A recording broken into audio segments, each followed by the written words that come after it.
ውላችሁ ስትገቡ ስልካችሁን ጥርቅምቅም አድርጋችሁ ልጆቻችሁ ጋር ዝም ብላችሁ አውሩ። ሚስቶቻችሁ ባሎቻችሁ ጋር አውሩ። ቁጭ ብላችሁ ማውራት አለባችሁ። ወሬው ቢረባም ባይረባም እንደው የእሷን የማይረባ ወሬ ከምሰማ ትንሽ መረጃዎችን ባዳምጥ። መረጃውን ሰምተ ነው እንጂ ሊቅምቶ ነው እንደው ሳይንቲስት። አሁን የኢትዮጵያ ሕዝብ የጦርነት መረጃ ከሰማ ስንት ዓመቱ? አንድ ሰላም ጠብ አላረጋችሁ። እናንተ ሰምታችሁ የምታመጡት ጠብ የሚል ነገር የለም። እዚህ ውስጥ የታፈኑ ድምፆችን ስሙ። ቤት ውስጥ ነግሬያቸዋለሁ። ለእግዚአብሔር እንዴት ጊዜ ታጣላችሁ? እኔ እኮ ይገርመኛል። እግዚአብሔር የቲክቶክን ሩብ ይደርሰዋል ዛሬ? እስኪ ንገሩኝ፣ ይደርሰዋል? እንዴት ተጣድፎ የዘወትር ጸሎቱን እንዲሁ ያም ካደረሰም ተጣድፎ ጨርሶ ግን ፌስቡክ ላይ ቲክቶክ ላይ ግን ተጥዶ ነው የሚውለው። እባካችሁ ለእግዚአብሔር ጊዜ ስጡ። እውነቴን ነው። ለእግዚአብሔር ጊዜ ከሌላችሁ ትጠፋላችሁ። የእውነቴን ነው። ለማስቀደስ ጊዜ የሌላችሁ ሰዎች ዕድሜያችሁ ያጥራል። ለዘወትር ጸሎት ጊዜ ከሌላችሁ ከእግዚአብሔር ጋር ለመገናኘት መጽሐፍ ቅዱስ ለማንበብ ጊዜ የሌላችሁ ጊዜ የለኝም ደግሞ እንዲሁ እናንተ ጉራችሁ እኮ ያልቀው። ትዳሩን የሆነ ሱቅ ነው የምታረጉት። ምን ማለት ነው መሰላችሁ? ስራ ቦታ ሆኗል ማለት ነው። ጊዜ የላችሁም። ባልና ሚስት አብራችሁ የምትሆኑበት ጊዜ የለም። አትተዋወቁም እኮ ሁላ። ጊዜ ያልሰጣችሁት ሰው ይውላችሁ።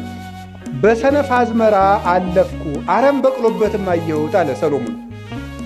በሰነፍ አዝመራ አለፍኩ አረም በቅሎበት አገኘሁት። ለሚስትህ ጊዜ ከሌለ ዞር ዞር ብለህ ስትመጣ አረም በቅሎባት ነው የምታገኘው። አረም ይበቅልባታል። የነገር አረም፣ ሌላም አረም። የአረም አይነቶችን አግሪካልቸር ባለሙያ ጠይቁ። ብዙ አረም ነው የሚበቅልባት።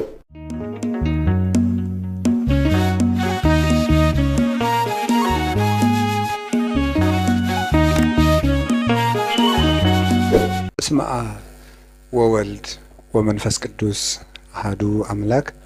በስመ አብ ወወልድ ወመንፈስ ቅዱስ አሐዱ አምላክ። በስመ አብ ወወልድ ወመንፈስ ቅዱስ አሐዱ አምላክ። ይትባረክ እግዚአብሔር አምላከ አበዊነ ቅዱሳን ዘሰብሐ ምህረቶ ላዕሌነ።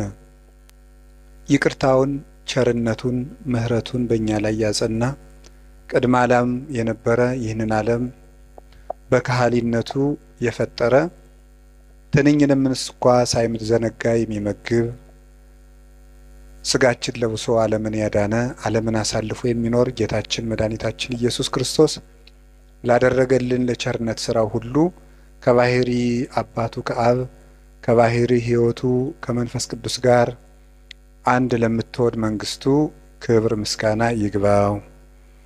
የእናታችን የቅድስት ድንግል ማርያም የቅዱሳን መላእክት የቅዱሳን ነቢያት የቅዱሳን ሐዋርያት የሰማዕታት የጻድቃን ረድኤታቸው በረከታቸው ከሁላችን ጋር ጸንቶ ይኑር።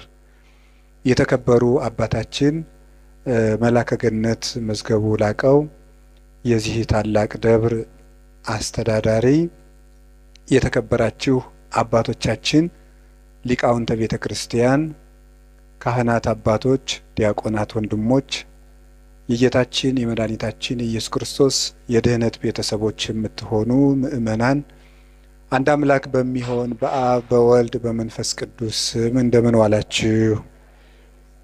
እንደምን አመሻችሁ? እንደምን ሰነበታችሁ?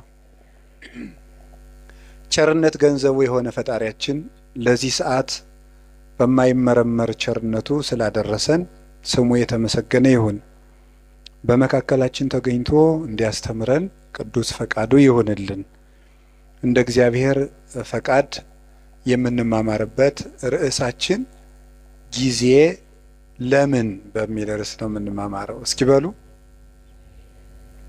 ድገሙ፣ ሶስተኛ በሉ። ጊዜ ለምን ነው። እንግዲህ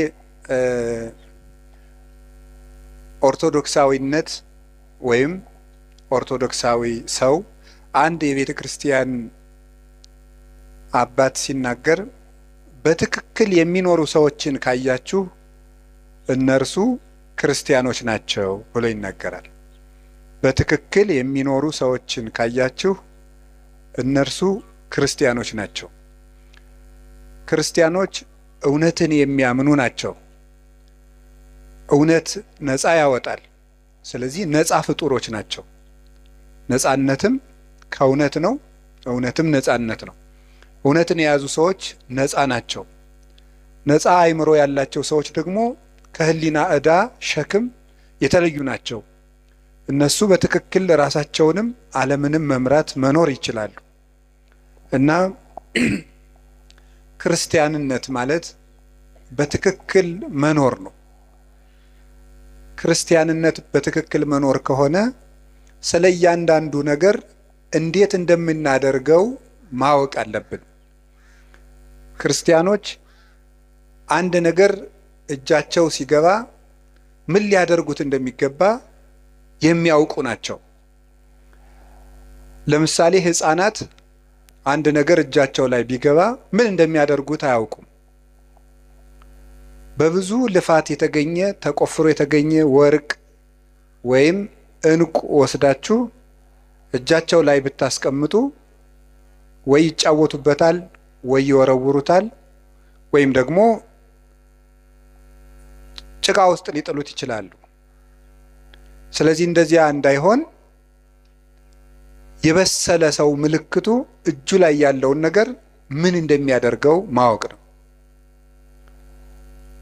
የተናቀውን አያከብርም፣ የከበረውንም አይንቅም ማለት ነው። መልካሙን ክፉ አይልም፣ ክፉውን መልካም አይልም። ነቢዩ ኢሳይያስ እንደነገረን አሌ ሎሙ ለለ ይብልዎ ለእኩይ ሰናየ ወለሰናይኒ እኩየ፣ መልካሙን ክፉ ክፉውን መልካም ለሚሉ ሰዎች ወዮላቸው ይላል። መልካሙን ክፉ ክፉውን መልካም ለሚሉ ወይም የተዋረደውን የሚያከብሩ የተከበረውን የሚያዋርዱ። ያው ሰው ህሊናው ሲንሸዋረር አጥርቶ ማየት ሳይቻለው ሲቀር የከበረው ነገር ዝቅ ብሎ ይታየዋል፣ ዝቅ ያለው ነገር ደግሞ ትልቅ ሆኖ ይታየዋል። ስለዚህ የታነቀውን እያደነቀ ድንቅ የሆነውን ደግሞ እየናቀ ከሱም እየራቀ ይቀጥላል። እና ክርስቲያኖች ለሁሉም ነገር ቁመናም እውነትም ምልከታም ሊኖረን ይገባል። አንዱ ልናውቀው ስትኖሩ ሰውነት ለኔ ምንድነው ማለት አለብን። ዓለም ለኔ ምንድናት? ለምሳሌ ለሌሎች ሰዎች ዓለም መጨረሻቸው ናት። ዓለም መጨረሻዬ ነው ብሎ ያሰበ ሰው ሁሉንም ነገር በዚህ ዓለም ኑሬ ልፍጀው የሰማዩን ማናየ ይላል። ዓለም ለኛ መሻገሪያችን ናት ብሎ ያሰበ ሰው ደግሞ ዓለምን ተጠቅሞባት ይሄዳል። ገንዘብ ለኔ ምንድነው ማለት አለብን። ሰው ለኔ ምንድነው? መቼ ሰው እንስሳ ነው ብሎ ያሰበ ሰው ለሰው ክብር ይኖረዋል ብለን ማሰብ አንችልም። እንደዚህ ያለ ሰው ደግሞ ሰው እንስሳ ነው ብሎ መነሻ ያደረገ ሰው የሰው መወለድም አይደንቀውም፣ መሞትም አይደንቀውም። ሞተ ሲባልም እንደ ቀላል ነገር ዕቃ እንደተሰበረ ያልፈዋል ማለት ነው። እና ነገሮችን የምንወድቅባቸውም የምንሻገርባቸው ምክንያት ለነገሮቹ ካለን አተያይ የሚመነጭ ነው። እና ትምህርት የሚያስፈልገው ኦርቶዶክሳዊ እይታ እንዲኖረን ነው፣ የጠራ አይን እንዲኖረን ነው። ዛሬ በዚህ ርዕስ በዚህ ቦታ እንድንማማር የፈለግኩት ጊዜ ለኦርቶዶክሳውያን ምንድን ነው የሚለውን ነው። ለኦርቶዶክሳውያን ለእኛ ለክርስቲያኖች ጊዜ ምንድን ነው ነው ጊዜ እንዴት ነው? እግዚአብሔር በምድር ላይ ከሰጠን በጣም ትልቁ ስጦታ ጊዜ ነው። እግዚአብሔር የሰጠን ማንም ሊሰጠን የማይችለው እግዚአብሔር የሰጠን እድል ጊዜ ነው። እንደው ይገርማችኋል፣ ግን ሰው ይሄንን ትኩረት ሰጥቶት አያውቅም።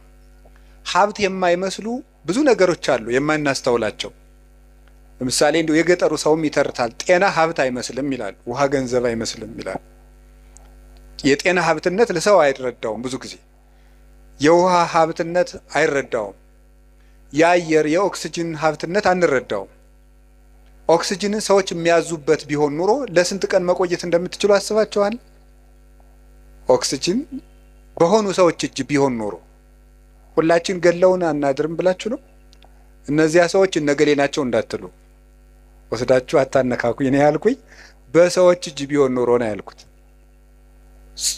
በሰው እጅ ቢሆን ኖሮ አየር ስንት ቀን ነው የምንሰነብተው? ዛሬን ራሱ ማደር እንችላለን? አንችልም። የውጩን ይቅርና በዚህ ያለውን በህዋ ላይ የተለቀቀውን ኦክሲጅን ይቅርና ያንተን አየር እንዳታስወጣ ብንባልስ? አይቻልም ብንባል እናድራለን? የራሳችን አየር እንዳይወጣ ብንከለከል መኖር እንችላለን? አንችልም። የአካል ክፍሎቻችንን ስጦታነት አስተውለን አናውቅም። እግዚአብሔር የሰጠንን ነገር ሰዎች ሊያደርጉልን የማይችሉ እንዲሁ እግዚአብሔር ምን አደረገልኝ እንላለን እንጂ እግዚአብሔር አንድ ቀን ጣፊያን ራሱ ስራ እንድታቆም ቢያደርጋት መኖር እንችላለን? እንችላለን? በሰውነታችን ያለውን የጨው መጠን ማን ሊያጣራው ይችላል? ስለዚህ እንሞታለን ማለት ነው። ፊኛ ስራ ብታቆም መኖር ይቻላል? ይቻላል? እስኪ ንገሩኝ። ሌላ የባሰ ነገር ሰው የሚጸዳዳበት የአካል ክፍል ቢዘጋ መኖር ትችላላችሁ? ይቻላል? አይቻልም። እግዚአብሔር የሰጠን የአካል ስጦታ ማንኛውም ሰው የከበረ ሰው እንኳን ከብሮ የሚውለው እኮ መጸዳዳት ስለቻለ የከበረ ሰው እንኳን ቢሆን እና እግዚአብሔር እንዴት አድርጎ ስጦታ እንደሰጠን ማስተዋል አለበት። ደስ እንዲላችሁ ከፈለጓችሁ እጃችሁ ላይ ያለውን እግዚአብሔር የሰጣችሁን ጸጋ ማስተዋል፣ የሌለንን እየቆጠርን ከምናዝን ያለንን እያየን መደሰት ነው። ደስታ ከውጭ አይመጣም፣ ከህሊናችን ነው የሚመጣው። አንዱ የምናባክነው በጣም እያባከን ነው ያልነው ነገር አካላችን፣ አይምሯችን። እሱም በሌላ ጊዜ ትማሩታላችሁ። እንዴት አድርገን እግዚአብሔር የሰጠንን አካል እያባከን ነው እንደሆነ ትማሩታላችሁ። እኔ ግን ዛሬ መናገር የፈለግኩት ስለ ጊዜ ነው። እግዚአብሔር ጊዜ ሰጥቶናል። ጊዜ በእግዚአብሔር ዘንድ ምንድን ነው? ጊዜ ፍጡር ነው፣ እንደምታውቁት መለኪያ ነው። እግዚአብሔር ያለ ጊዜ ነው የኖረው። ዘመን ሳይፈጠር እግዚአብሔር ነበረ። ጊዜ ፍጡር ነው። በቤተ ክርስቲያን አስተምሮ የመጀመሪያ ሰዓት ትባላለች። ቁጥር የተጀመረው መጋቢት 29 ቀን ነው። መጋቢት 29 እና መጋቢት 30 ሚያዝያ 1 በሊቃውንት አነጋገር ዕለተ ጠቢባን ይባላሉ። ጠቢባን ሥላሴ አንድ ሳይሉ 29 ብለው ስለጀመሩ ነው። እንዲህ ያለው ነገር ለማያምን ሰው አይረዳም። ቅዱስ ጳውሎስ አንደኛ ቆሮንቶስ ምዕራፍ 2 ላይ ሲናገር መንፈሳዊ ነገር ለስጋዊ ሰው ሞኝነት ይመስለዋል ይላል። በስጋዊ ዓይን አይመረመርምና ለብእሲሰ መንፈሳዊ ኩሉ ይተሐሰሶ፣ መንፈሳዊ ሰው ግን ሁሉን ይመረምራል። ወሎቱሰ አልቦ ዘይተሐሰሶ፣ እርሱም ግን የሚመረምረው የለም ይላል። እና ስጋዊ ነገር ያለው ሰው አንድ ሳይባል 29 የማይመስል ነገር ነው ይላል። ሃይማኖት ምንጊዜም ለስጋ የማይመስል ነገር ነው። የምናወጋው የመንፈስ ነገር ስለሆነ የመንፈስ ነገር በስጋ ነገር ሊለካ አይቻልም። መቼስ አሁን ነፋስን በሜትር አንለካውም። ለሁሉም ነገር መለኪያ አለው። ውሃን በኪሎ ሜትር አንለካውም።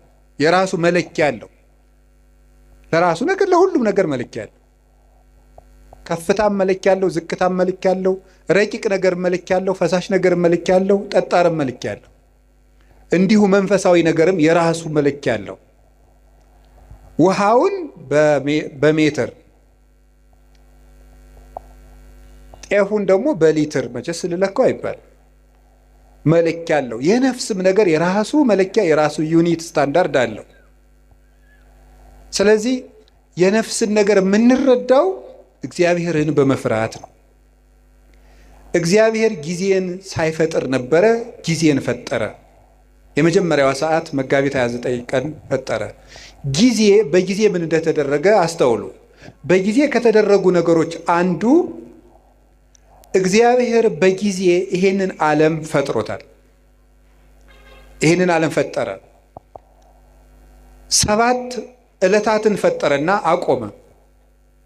7 ዕለታት በዕብራውያን አነጋገር 7 ቁጥር ፍጹም ቁጥር ተደርጎ ይነገራል። መጽሐፍ ቅዱስ ሲተረጎም ማወቅ ካለብን ነገሮች አንዱ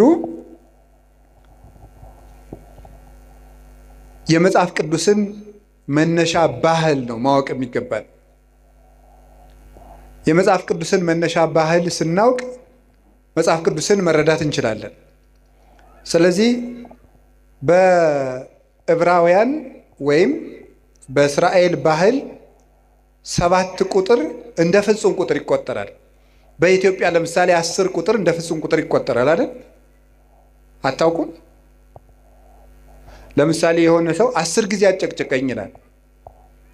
እናንተ ግን 3 ጊዜ ብቻ ሊሆን ይችላል ያላችሁት። ለምንድነው 10 ጊዜ የሚለው? ጭራሽ ማለት ነው፣ ፍጹም ማለት ነው። ምን 30 ጊዜ ጨቀጭቀኝ አላያ ይላል። ነገርከኝ እኮ ይላል። ብፁዕ አባታችን መጥተዋል። ከመቀመጣችን ተነስተን እንቀበልና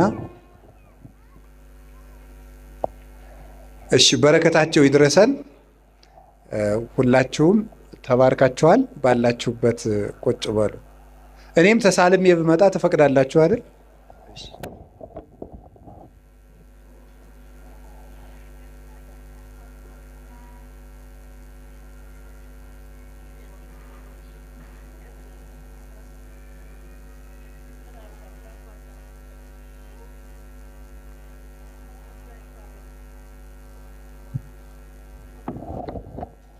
እሺ፣ ወደ ትምህርታችን እንሄድ።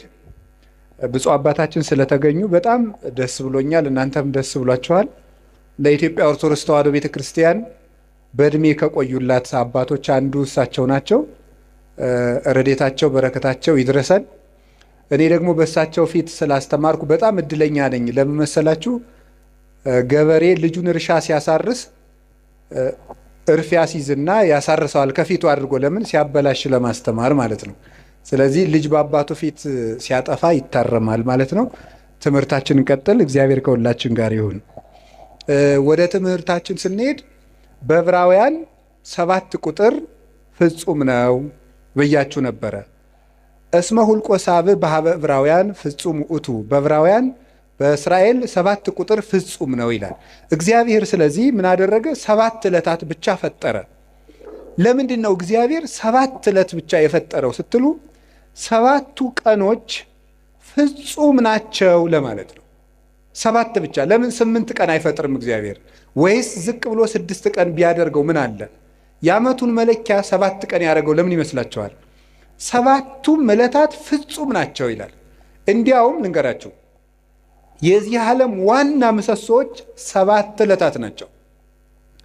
በመጽሐፈ ምሳሌ ምዕራፍ 9 ከቁጥር 1 ጀምሮ እንዲህ ይላል፣ ጥበብ ሐነጸት ቤተ ወአቀመት ላቲ 7 አዕማደ። ጥበብ ቤቷን ሰራች 7 ምሰሶዎችንም አቆመች ይላል። ጥበብ ቤቷን ሰራች። ጥበብ የተባለ እግዚአብሔር ወልድ ነው። መንፈሳዊ ትርጉም አለው። የዛሬው ዓላማችን ግን እሱ አይደለም። ጥበብ ወልድ ይችን ዓለም ፈጠረች፣ 7 ምሰሶ አቆመች ማለት 7 ዕለታትን ፈጠረች ማለት ነው። 7ቱ ዕለታት ለምንድን ነው ምሰሶ የተባሉ ሲባል፣ ምሰሶ ቤቱን እንደሚያጸናው በዚህ ዓለም የሚኖር ነገር ሁሉ ጸንቶ የሚኖረው በ7ቱ ዕለታት በሚሰራ ስራ ነው ማለት ነው። ምሰሶው ሲፈርስ ወይም ምሰሶ ቢነቀል ቤቱ እንደሚናድ ሁሉ የሰው ልጅ ሕይወቱ የሚናደው ወይም የሚፈርሰው በ7ቱ ቀናት በሚሰራቸው ስራዎች ናቸው። 7 ቀን የምንሰራው ስራ ወይ ሕይወታችንን ያፈርሳል ወይ ሕይወታችንን ይሰራል። ምሰሶዎቹ በትክክል የቆሙለት ቤት እንደማይፈርሰው 7ቱን ዕለታት እንዴት መጠቀም እንደሚችል የሚያውቅ ሰው የጸና ቤት ይኖረዋል። የልብ ቤት፣ የአእምሮ ቤት፣ የስጋ ቤት፣ የነፍስ ቤት ይኖረዋል ማለት ነው። ስለዚህ ዕለታትን ከመጠቀም እንኳን እኛ እግዚአብሔር ራሱ ቀን ተጠቅሞ ነው ስራ የሰራ። ቀንን የማይጠቀም ሰው ምንም ማድረግ አይችልም። እግዚአብሔር 6 ቀን ነው ይህን ዓለም የፈጠረው። አይገርማችሁ? በ6 ቀን ዓለምን ፈጠረ። ምን ማለቱ ይመስላችኋል? ኋላ ያን 6 ቀን ደግሞ ለእኛ ሰጠን።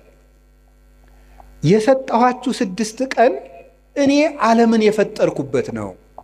እናንተ የምትቀልዱበት እሁድ 4 ባህሪያት የተፈጠሩበት ነው። መሬት፣ ውሃ፣ ነፋስ፣ እሳት 4 ባህሪያት፣ 7 ሰማያት፣ መላእክት፣ ብርሃን፣ 8 ፍጥረታትን ያከናወንኩበት ቀን ነው። እናንተ የምትቀልዱበት ሰኞ ይሄን የምታዩትን ጠፈር የዘረጋውበት ቀን ነው። እናንተ የምትቀልዱበት ማክሰኞ በምድር ላይ ያሉ እጽዋትን ሁሉ የፈጠርኩበት ቀን ነው። እናንተ እንደዋዛ የምትገፉት ረቡዕ በዚህ ዓለም የሚያሸበርቁ ፀሐይ፣ ጨረቃ፣ ከዋክብትን ያበራሁበት ቀን ነው።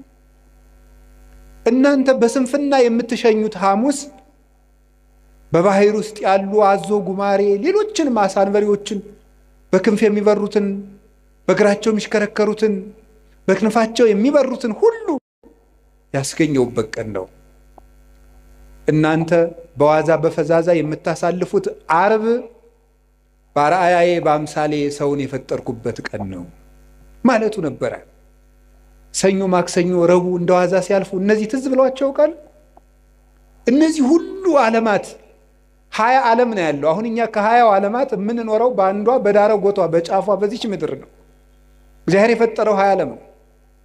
ከ20ኛው በዚች ዓለም የምናየው ነገር ሁሉ እንኳን ተመርምሮ አይዘለቅም።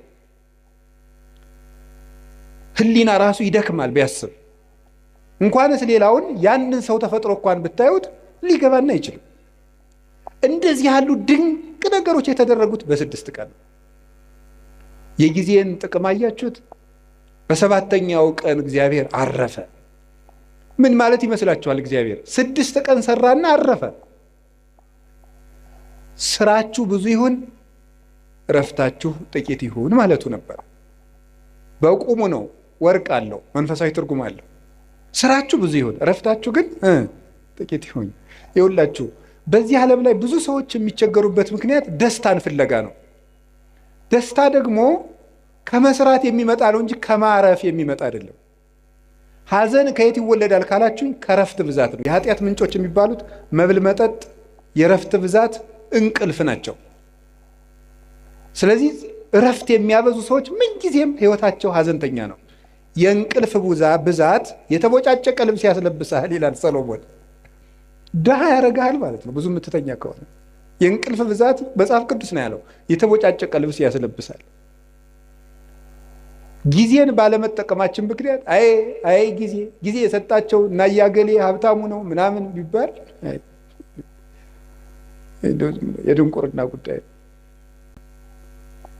በጊዜ ያለመጠቀማችን እንዴት እንደሚጎዳን ተመልከቱ። እስቲ ርዕሳችን ምንድን ነው? እስቲ በሉ ምን አላችሁኝ? ጊዜ ለምን? እግዚአብሔር በጊዜ ዓለምን ምን አደረገበት አልኳችሁ? ፈጠረ። ዓለምን አጸናበት። ጊዜ ምሰሶ ነው። ጊዜ መፍጠሪያ ነው። የሌለን ነገር ማምጫ ነው። ጊዜውን የሚጠቀም ሰው የሌለ ነገር ያመጣል። እግዚአብሔር በጊዜ የሌለን ነገር አመጣ። ሰማይ አልነበረ፣ ምድር አልነበረ። የሌለንን ነገር ማምጣት ከፈለጋችሁ ጊዜያችሁን ተጠቀሙ። ጊዜ ላይ የሚቀልድ ሰው ምኞቱን ታቅፎ ይሞታል እንጂ ምንም አያመጣም። ጊዜ ነው የሌለውን ያመጣል። እግዚአብሔር በጊዜ ለክቶ የምሕረት ቀጠሮ ሰጠ። በኖህ ዘመን 120 ዓመት ሰጠው አለ። 100ውን ቀለዱ፣ በ20 አጠፋቸው። 20ውን ትቶ አጠፋቸው። በኖህ ዘመን የነበሩ ሰዎችን 120 ሰጣቸው። 20ው ሲቀር ንስሐ እንገባለን ሲሉ 100 ሳያልቅ ጨረሳቸው። ጊዜን ካልተጠቀምክበት ብሰጥህም አትጠቀምበት ብሎ ወሰዳቸው። ዛሬ ለምን ይመስላችኋል የምንቀሰፈው? እግዚአብሔር ጊዜ ሰጠ፣ አልተጠቀምንበትም። ስለዚህ እየቀነሰ ይወስደናል ማለት ነው። በሰጠን ጊዜ ካልተጠቀም ከእድሜያችን ቀንሶ ያነሳናል። የማያፈራለትን ዛፍ በጓሮው የሚንከባከብ ገበሬ ጅል ማን አለ? የባስ በጠፈጠፉ እየተንጠፈጠፈ ሌሎችን አዝመራዎች እንዲያጠፋቸው ነው። ይልቁን በጊዜ መቁረጥ ነው። ስለዚህ እግዚአብሔር ይቆርጣል። የማያፈራውን ፍሬ የማያፈራውን ዛፍ ከሱ ይቆርጡታል ብሎ ነግሮናል። ወይወዲዎ ውስተ እሳተ ገሃነም፣ በእሳት ያቃጥሉታል። ምን? ፍሬ የማያፈራውን ቅርንጫፍ። አነ ውእቱ ሐረገ ወይን ዘጽድቅ ወአንትሙ አይጹቂሁ ንበሩ በየ ወአነብክሙ፣ እኔ የወይን ሐረግ ነኝ፣ እናንተ ደግሞ ቅርንጫፎች ናችሁ። በእኔ ኑሩ፣ እኔም በእናንተ እኖራለሁ። ፍሬ አፍሩ፣ ካላፈራችሁ ትቆርጣላችሁ አለ። እግዚአብሔር በጊዜ ምሕረት ሰጠ፣ በጊዜ ያልተጠቀሙትን ደግሞ አጠፋቸው። እግዚአብሔር ለመወለድ 5500 ዘመን ቀጠረ። 5500 ዘመን ሲፈጸም ተወለደበት። ዋመ በጽሐ ጊዜሁ ፈኖ እግዚአብሔር ወልዶ ዋሂደ ወተወልደ እምብእሲት። የዘመን ፍጻሜ በደረሰ ጊዜ እግዚአብሔር ተቀዳሚ ተከታይ የሌለ ልጁን ውረድ ተወለድ ሙት ተሰቀል ብሎ ለኩነተ ሥጋ ወደዚህ ዓለም ላከው። ንዕድ ክብርት ከምትሆን ከመቤታችንም ተወለደ ይላል። ጊዜው በደረሰ ጊዜ በጊዜ እግዚአብሔር ተወለደ። በጊዜ ዓለምን ፈጠረ፣ በጊዜ ቀጠረ፣ በጊዜ ሱባዔ ያስቆጠረ፣ በጊዜ ትንቢት አናገረ። ጊዜው ሲደርስ ደግሞ ተወለደ። እግዚአብሔር በጊዜ ምስጢር ገለጠ። በጊዜ ጌታችን መድኃኒታችን ኢየሱስ ክርስቶስ ብዙ ሰርቶበታል። ምስጢርም የሚገለጠው በጊዜ ነው። በጊዜው ተጠመቀ፣ በጊዜው ተወለደ፣ በጊዜው አደገ፣ በጊዜ ጾመ 40 ቀን፣ በጊዜ አስተማረ 3 ዓመት ከ3 ወር፣ በጊዜ ምስጢሩን ገለጠ። በደብረ ታቦር እንኳን ብርሃን ከገለጠላቸው በኋላ እንዳትናገሩ እስካመ ይትፌጸም በጊዜሁ፣ ጊዜው እስኪደርስ ድረስ በትንሣኤ ልቡናችሁ ቀንቶላችሁ ምስጢር ተከናውኖላችሁ በሀብተ መንፈስ ቅዱስ ተሰርታችሁ እስክትናገሩት ድረስ ቆዩ አላቸው። በጊዜ የሚነገር አለ፣ በጊዜ የማይነገር አለ። ወቤ ብዙ ነገር ዛነ ነግረክሙ፣ የምነግራችሁ ብዙ ነገር ነበረኝ። ወባይቱ ኢትክሉ ይእዜ ጸዊሮቶ፣ ነገር ግን ዛሬ ልትሸከሙት አትችሉም፣ በጊዜው ነግራችኋለሁ አለ። በጊዜ የሚነገር አለ። በነገራችሁ ላይ ጥበበኛ ሰው ማለት የት መናገር እንዳለበት የሚያውቅ፣ መቼ መናገር እንዳለበት የሚያውቅ፣ በማይናገርበት ጊዜ ዝም የሚል፣ በሚናገርበት ጊዜ ደግሞ ዝም የማይል፣ ጊዜ ቦታ አይቶ የሚናገር ሰው ነው ጠቢብ የሚባለው። ሁሉም በጊዜው የሚናገር። ጌታችን ኢየሱስ ክርስቶስ በጊዜው ተሰቀለ፣ በጊዜው ተያዘ፣ በጊዜው ሞተ፣ በጊዜው ተነሳ፣ በጊዜው አረገ፣ በጊዜው ሀብተ መንፈስ ቅዱስን ላከላቸው 10 ቀን ጠብቆ። ያለ ጊዜ ጸጋም አይሰጥም። እንዲህ አሁን ልጁን እንደው ልጅ የሌላቸውን እናት አባት 9 ወር ከ9 ወር አስቀድሞ እንደው በ3 ወሩ ከብት ጠባቂ ስለሌለን ልጁ ቶሎ እንዲደርስ ይወለድ ቢሉ ይወለዳል? አይወለድም። በጊዜው ነው የሚወለደው። ለመውለድም ጊዜ አለ። ጸጋም በጊዜው ነው የሚሰጠው። ጥያቄም በጊዜው ነው የሚመለሰው። ጊዜ አለው። አሁን ፈልጌያለሁ ቢባል አይሆንም፣ በጊዜው ይሆናል። መቆየት ያለብንን መቆየት። እግዚአብሔር በጊዜው ሁሉን ሰራ። እንግዲህ ደግሞ በጊዜው ይመጣል። ያ ጊዜ መቼ እንደሆነ ደግሞ አታውቁም ብሎናል። ትግሁ እንከ እስመ የተአምሩ ጊዜ ይመጽእ እግዚእክሙ፣ ጌታቸው የሚመጣበትን ጊዜ አታውቁምና ተግታችሁ ጠብቁ። ሶበሰ አይመረ በአለቤት ጊዜ ይመጽእ ሰራቂ እምተጋ ዋህለው፣ ባለቤት ሌባ የሚመጣበትን ጊዜ ቢያውቅ ኑሮ በዚያች ሰዓት ይተጋ ነበር። ግን ሌባው መቼ እንደሚመጣ ስለማያውቅ ሌሊቱን ሙሉ መትጋት አለበት። እናንተም ጌታችሁ የሚመጣበትን ሰዓት ብታውቁት በዚያች ሰዓት ብቻ ትተጉ ነበር። ግን ጌታችሁ በ10 ዓመታችሁ ይምጣ፣ በ20 ዓመታችሁ፣ በ30 ዓመታችሁ ይምጣ፣ በ50 ዓመታችሁ፣ ስትጀምሩ ይምጣ፣ ስትጨርሱ አታውቁትም። ስታገቡ ይምጣ፣ ስትሸመግሉ ይምጣ፣ ሳታገቡ ይምጣ፣ ስታገቡ ይምጣ፣ አታውቁትም። በድህነታችሁ ጊዜ ይምጣ፣ በሀብታችሁ ጊዜ ይምጣ፣ ስትሾሙ ይምጣ፣ ስትሻሩ ይምጣ፣ የምታውቁት ነገር የለም።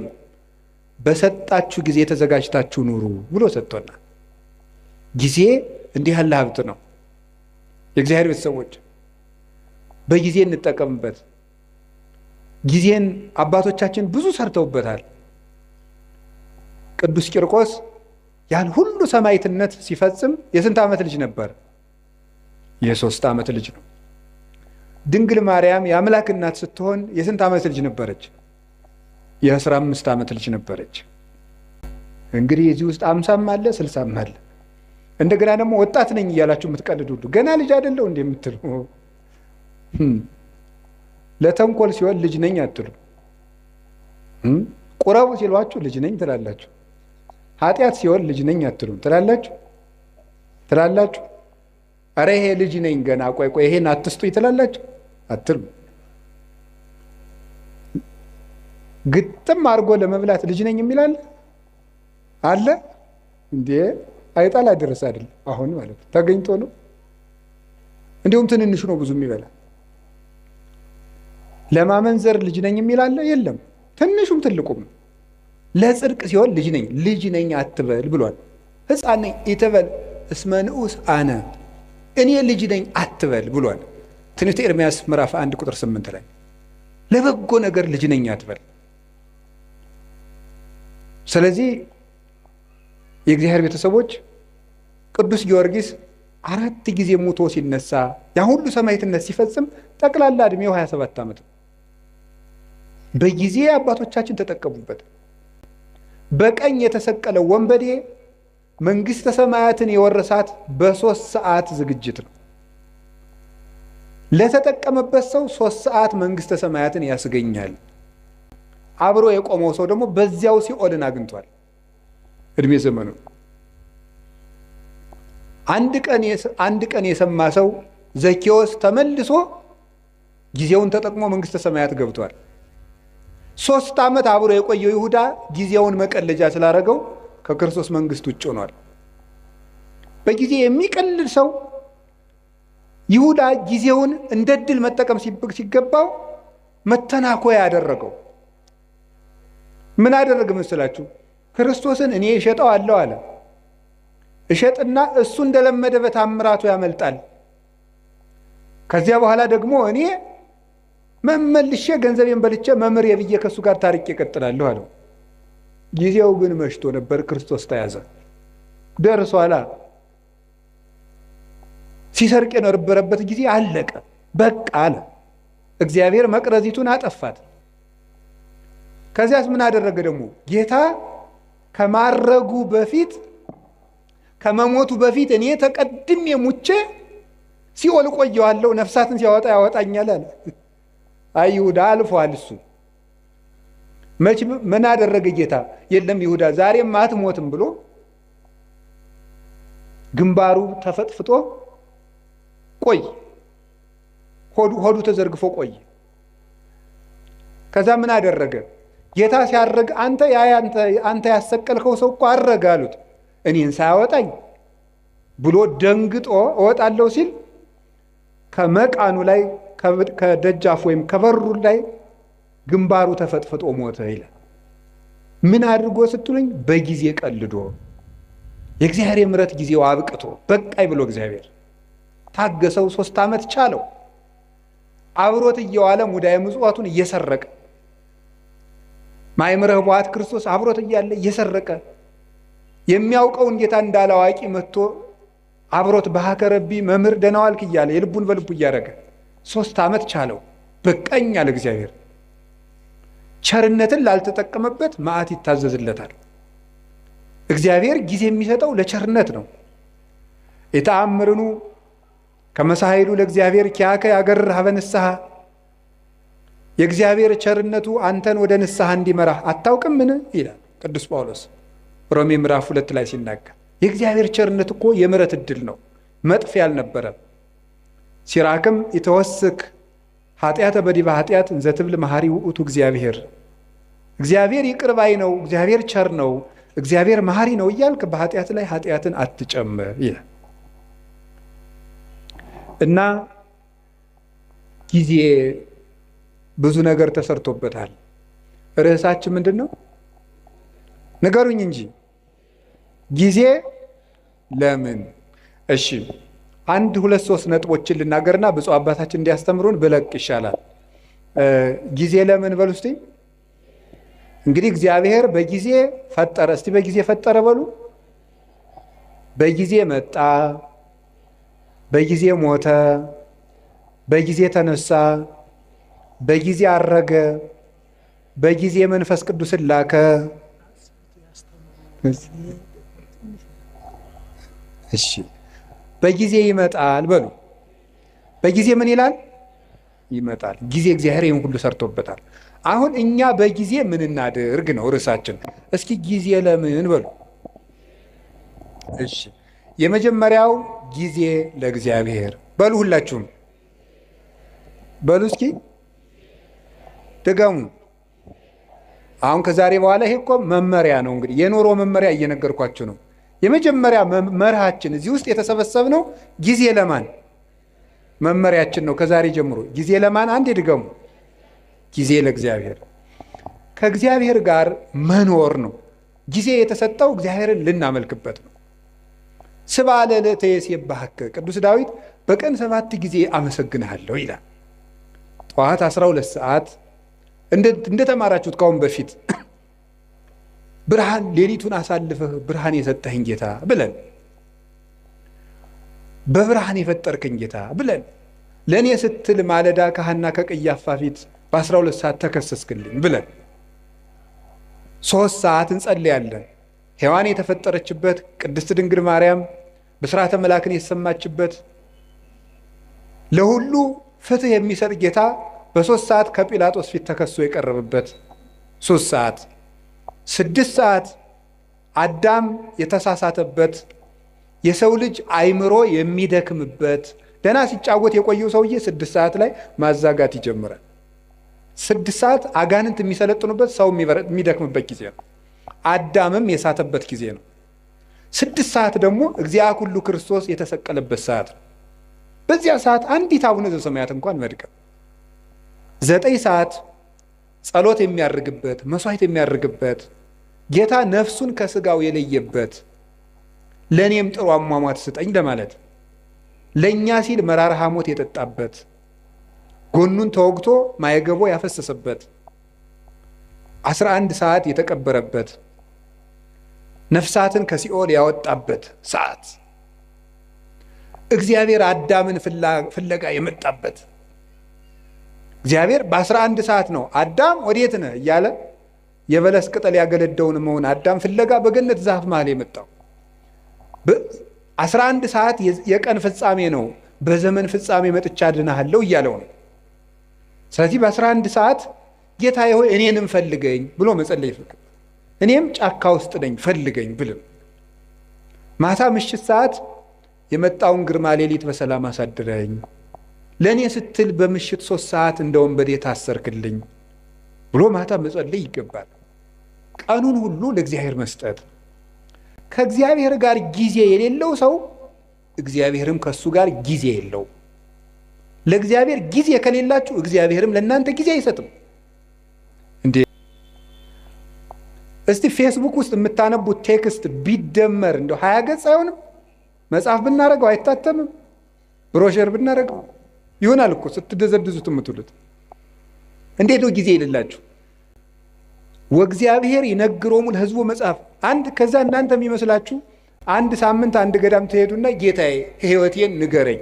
እንዴ ምኑን ነው የሚነግራችሁ? ጅል ነህ ብሎ ይንገራችሁ?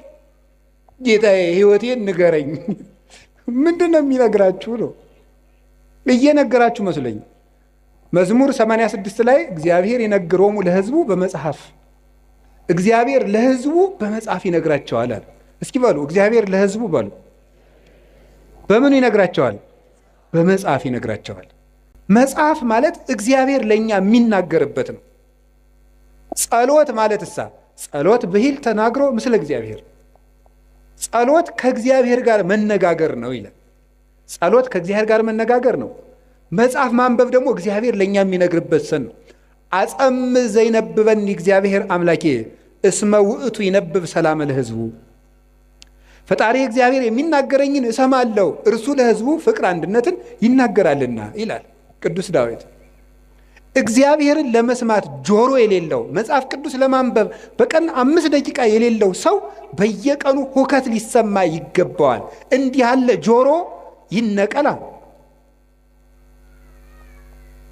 ነቢየ ያነስለክሙ ማኅበይክሙ ዘከማየ፣ እንደኔ ያለ ነቢይ ያስነሳላችኋል አለ ሙሴ ሲናገር ክርስቶስን ነው። እሱ ቀይ ባህር እንዳሻገረ ጌታ ገሃነምን ያሻግሯልና ብዙ ንጽጽር አለው።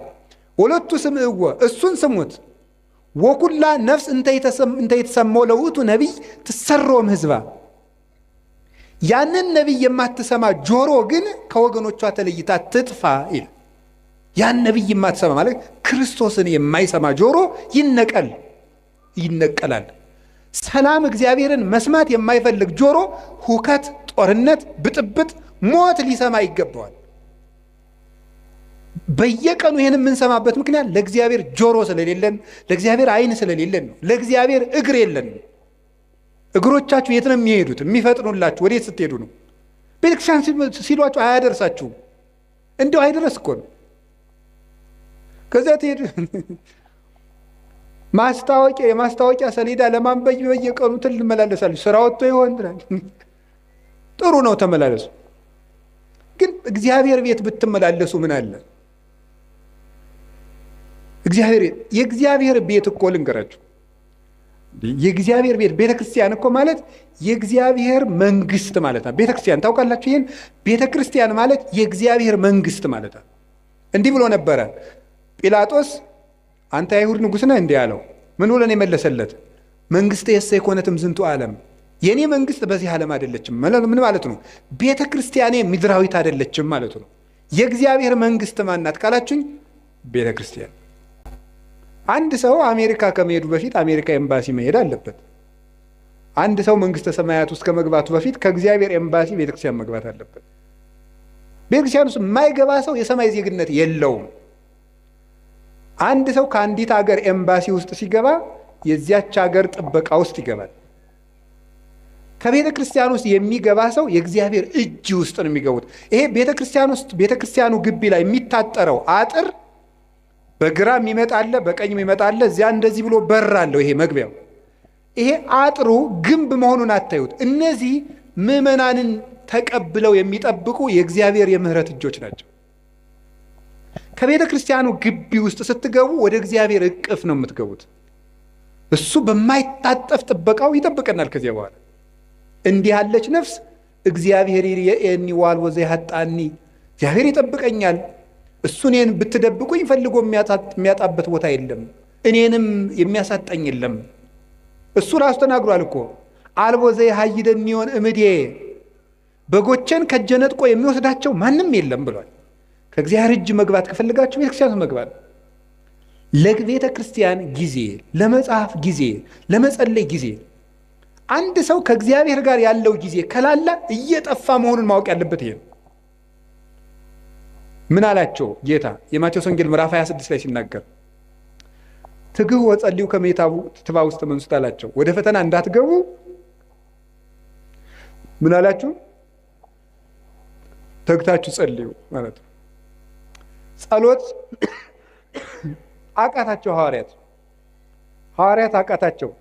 መጥቶ ሁለት ጊዜ ሁለተኛው ላይ ማያቸው ተኝተው አገኛቸው። በሁለተኛው ያላቸውን ስሙ። ስኢንክሙኑ ተጊሃ አሐተ ሰዓተ ምስሌ አላቸው። ከኔ ጋር አንድ ሰዓት መቆየት አቃታችሁ አላቸው። እስኪ በሉ ከኔ ጋር በሉ አንድ ሰዓት መቆየት አቃታችሁ? አቃታቸው፣ ተኙ። በሶስተኛውም ተመልሶ ሲመጣ በሉ እንግዲህ ረፉ አላቸው። ይህ ሊቃውንቱ በጣም የሚገርም ትርጓሜ ይሰጡታል። በሉ እንግዲህ ረፉ፣ በሶስተኛው ረፉ አላቸው። እንተኛለን ሲሉ ክርስቶስን የሚይዙ ወታደሮች መጡና እነሱን የሚያጣድፏቸው ጀመር። ከኔ ጋር አንድ ሰዓት ብትተጉ ፍጹም እረፍት ታገኛላችሁ። ከኔ ጋር አንድ ሰዓት መትጋት ካቃታችሁ ግን ሁልጊዜ ስትባክኑ ትኖራላችሁ አላቸው። ስለዚህ እንዳትፈሩ፣ ፍርሃት እንዳያሻብራችሁ፣ እንዳይበትናችሁ ከፈልጋችሁ አሁን ከኔ ጋር በጸሎት ቆዩ አላቸው። ቅዱሳን ሐዋርያትን አቃታቸው። ከሱ ጋር መትጋት ስላቃታቸው ቀን ከሱ ጋር መዋልም ሳይሆንላቸው ቀረ። ጥለውት ተበተኑ። ከክርስቶስ ጋር ያላደረ ከክርስቶስ ጋር አይውልም፣ ከክርስቶስ ጋር ያልዋለም ከክርስቶስ ጋር አያድርም።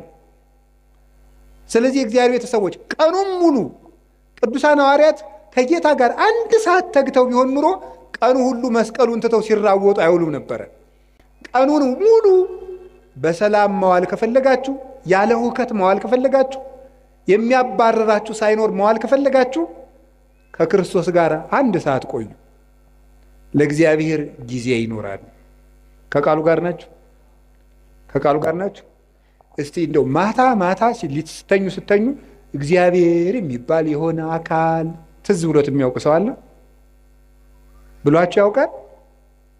እግዚአብሔር ቁጭ ብሎ ወይም ቁሞም በሉት ብቻ በእናንተ ህሊና በምትስሉት እግዚአብሔር ትዝ ብሏችሁ ያውቃል? አይ እናንተ ብፁዓን ናችሁ ማለት ነው። እግዚአብሔር ትዝ የሚለው ሰው የታደለ ነው። ለእግዚአብሔር የምናስብበትም ጊዜ፣ የምንጸልይበት ጊዜ፣ የምናነብበት ጊዜ፣ የምናስቀድስበት ጊዜና ከእግዚአብሔር ጋር የምንኖርበት ጊዜ ይኖራል። ጊዜን ለእግዚአብሔር በሉ እስኪ። ጊዜ ለማን? እግዚአብሔር እኛ ለሱ ጊዜ ስንሰጠው እሱ ደግሞ ለኛ ምን ይሰጠናል? ጊዜ ይሰጠናል። ያለ ጊዜያችን እንዳንሞት የማደጊያ የመለወጫ ጊዜ ይሰጠናል። እግዚአብሔር እንዲሰጠን ይህን ማድረግ አለብን። አላችሁ? እግዚአብሔር ከሁላችን ጋር ይሁን።